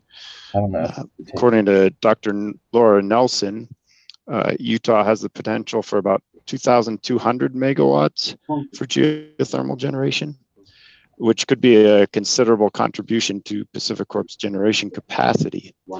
However, it is unclear how economically viable the potential geothermal generation will be. So I think we look forward to seeing more results from the Forge project. PacifiCorp's last 2 requests for proposal for generation resources have been open to all sources. So regardless of the resources modeled in the IRP, PacifiCorp encourages developers to submit competitive bids into one of the company's all-source RFPs. And this might fall into that broad category of a non-emitting peaker, but that, like, that is a pretty broad category. So, and if developers are not ready to meet the requirements of the RFPs, but have detailed and competitive cost estimates for the resource, we are interested in seeing those cost estimates for consideration in the IRP. Okay, so question 1. Fervo and other geothermal stakeholders and researchers have noted that in some cases, selection of geothermal resources in the IRP is highly sensitive to assumed geothermal costs. What is the derivation of the assumed geothermal costs? So like I said, the costs are derived from our studies looking at expanding the Blundell plant, as well as bids from that 2011 RFP, which I believe was the last time we got geothermal bids. And no, we have not updated the costs in recent IRPs. So certainly open to considering that. Question 2, does PacifiCorp IRP modeling assume cost declines in geothermal technologies over the planning period? And if not, how does this assumption compare to assumed cost declines in geothermal technologies? Can PacifiCorp examine how geothermal cost reductions might affect geothermal selection in the IRP modeling? Again, if there's a well-referenced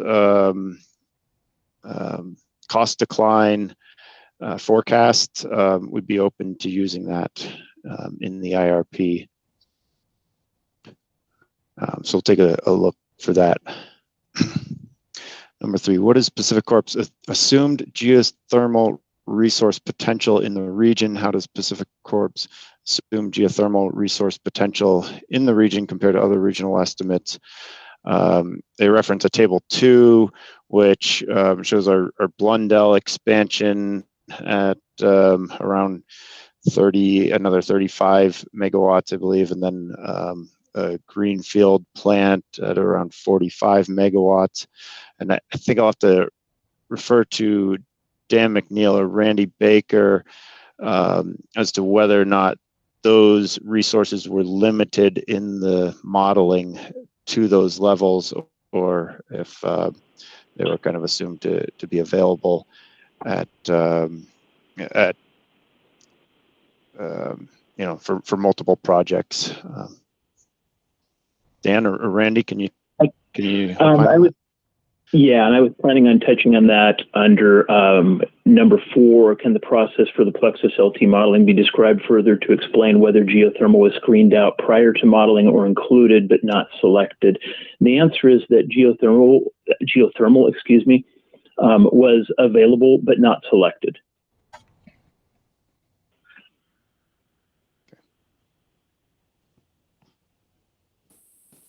So Randy, this is Sarah Jewett from Fervo Energy. When you say that it was available but not selected, you are assuming no resource constraint. You're not assuming that the reservoir cannot produce. It's just purely based on cost. Yeah, and I would have to turn that back to Ian, because we modeled the characteristics for geothermal that had been developed over time and that we received. So if there's any details behind the IRP modeling, I couldn't speak to that. But we certainly did not add any additional constraints to the geothermal resources outside of those things that apply potentially to all resources, such as transmission constraints, interconnection constraints, those sorts of things. So there's nothing special in that regard that would have prevented geothermal from being selected. I think that's the fairest way to say it. Got it. Thank you.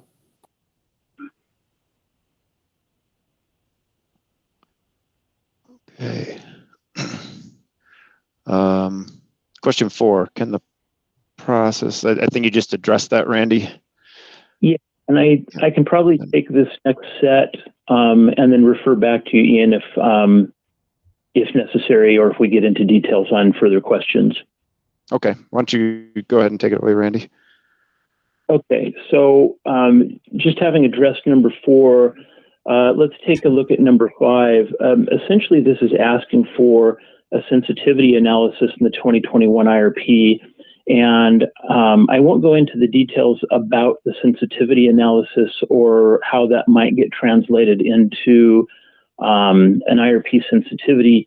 I think this is probably a better question, possibly for discovery, as it involves a significant modeling investment and detailed analysis.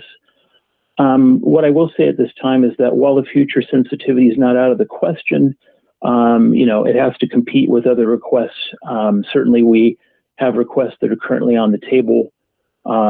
If, as is being discussed, there's updated information that we can, move into the 2023 IRP framework, and if it seems like a special sensitivity would have value, then certainly we would consider that. And let me move into question number 6 from there, which gets to a specific question of selection in the portfolio. Why does the IRP modeling select small modular nuclear reactors at a cost and slightly lower capacity factor when the two resources otherwise have similar operating and emissions characteristics?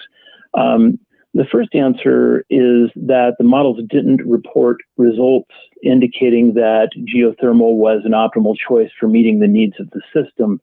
Factors are, of course, cost, emissions, profile, location. And again, a sensitivity in the future is not out of the question, but in the mix of all options, the preferred portfolio did not pull it in. And I can't say that it wasn't selected in any of our portfolios. I don't remember seeing Geo rise to the top. We do have the value to the system data that came out of the ST, and there's further economics that I believe Dan McNeil can speak to for our current runs. Let me finish real quick with number 7 before I do that. It's asking for additional details on the potential cost and resource development impact of displacing other resources. And of course, their benefits. I can't give details on the sensitivity as it hasn't been conducted, and that is likely what we would need to do, except to say that on the basis of our current results, it would certainly show that compared to the preferred portfolio, it would be more expensive to swap in geothermal, as that is core model functionality. But Dan, did you want to add details in terms of the economics of geo? Sure, fine mute there. We ask us the DR and we'll provide some details, even if we can't do a full study. I think we can provide some informative background. Just as an estimate, like I mentioned, in the late 2030s timeframe, there is certainly a need for winter power and energy and so on. Again, the balance of energy benefits across the year and the need for reliability, there's some differences there, but we could come up with an estimate based on things that were on the IRP, looking at our Blundell resource and others to provide some details there. And I think a data request is probably the better place to do that. And I would say, just to skip to one of the other questions here about small modular nuclear and why that is different from geothermal. In the preferred portfolio, the nuclear resources that we identified were the same type as the Natrium project. So a nuclear asset with a oversized steam unit and a storage so that they can move that energy around. And like I mentioned, when the wind blows or the sun shines, energy values quite low, typically on a marginal basis. And so being able to move that into a period where it is more valuable, it provides a lot of benefits. So that would be a distinction. The small modular nuclear that you might see in the supply side table didn't have that capability. And so it wasn't getting picked, but the Natrium type resource with storage is what we were looking at there. So that is a distinction that differentiates what was in the preferred portfolio. Any questions about any of that?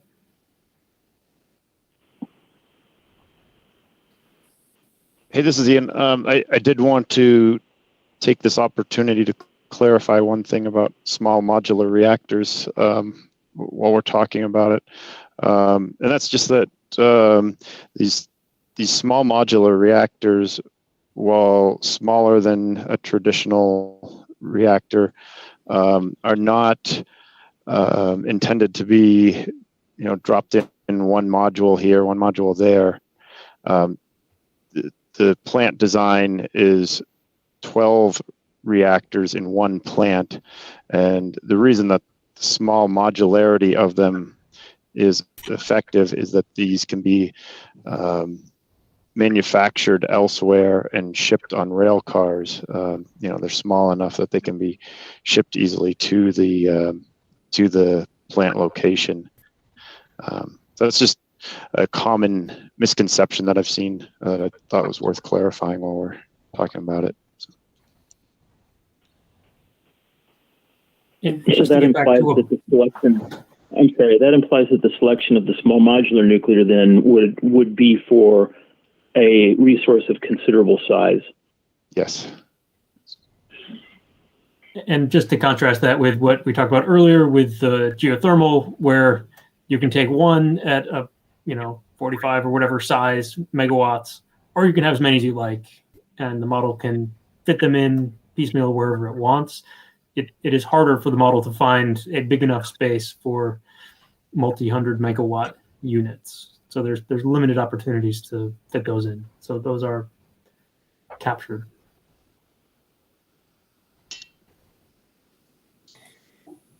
Thank you guys for staying late to answer the geothermal questions. And thank you, Commissioner Labar, for allowing us to stay late. You're welcome. Just to close it off, I think we covered number 8 in Ian's opening remarks on the topic. If that's not the case, please ask a question.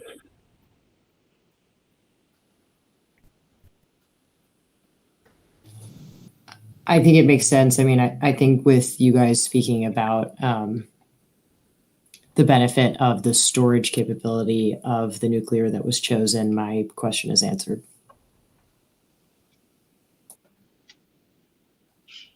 Great. If anybody has anything else, I'll turn the time back over to John, but I appreciate, again, everyone's time and extra time today. We covered a lot of information. Indeed. All right. We, from the Commission, thank all of the presenters particularly, but also the people who submitted questions and made this an informative tech conference. Is there anything else that needs to be brought up? All right. If not, we will officially close this conference. Thank you. Thank you.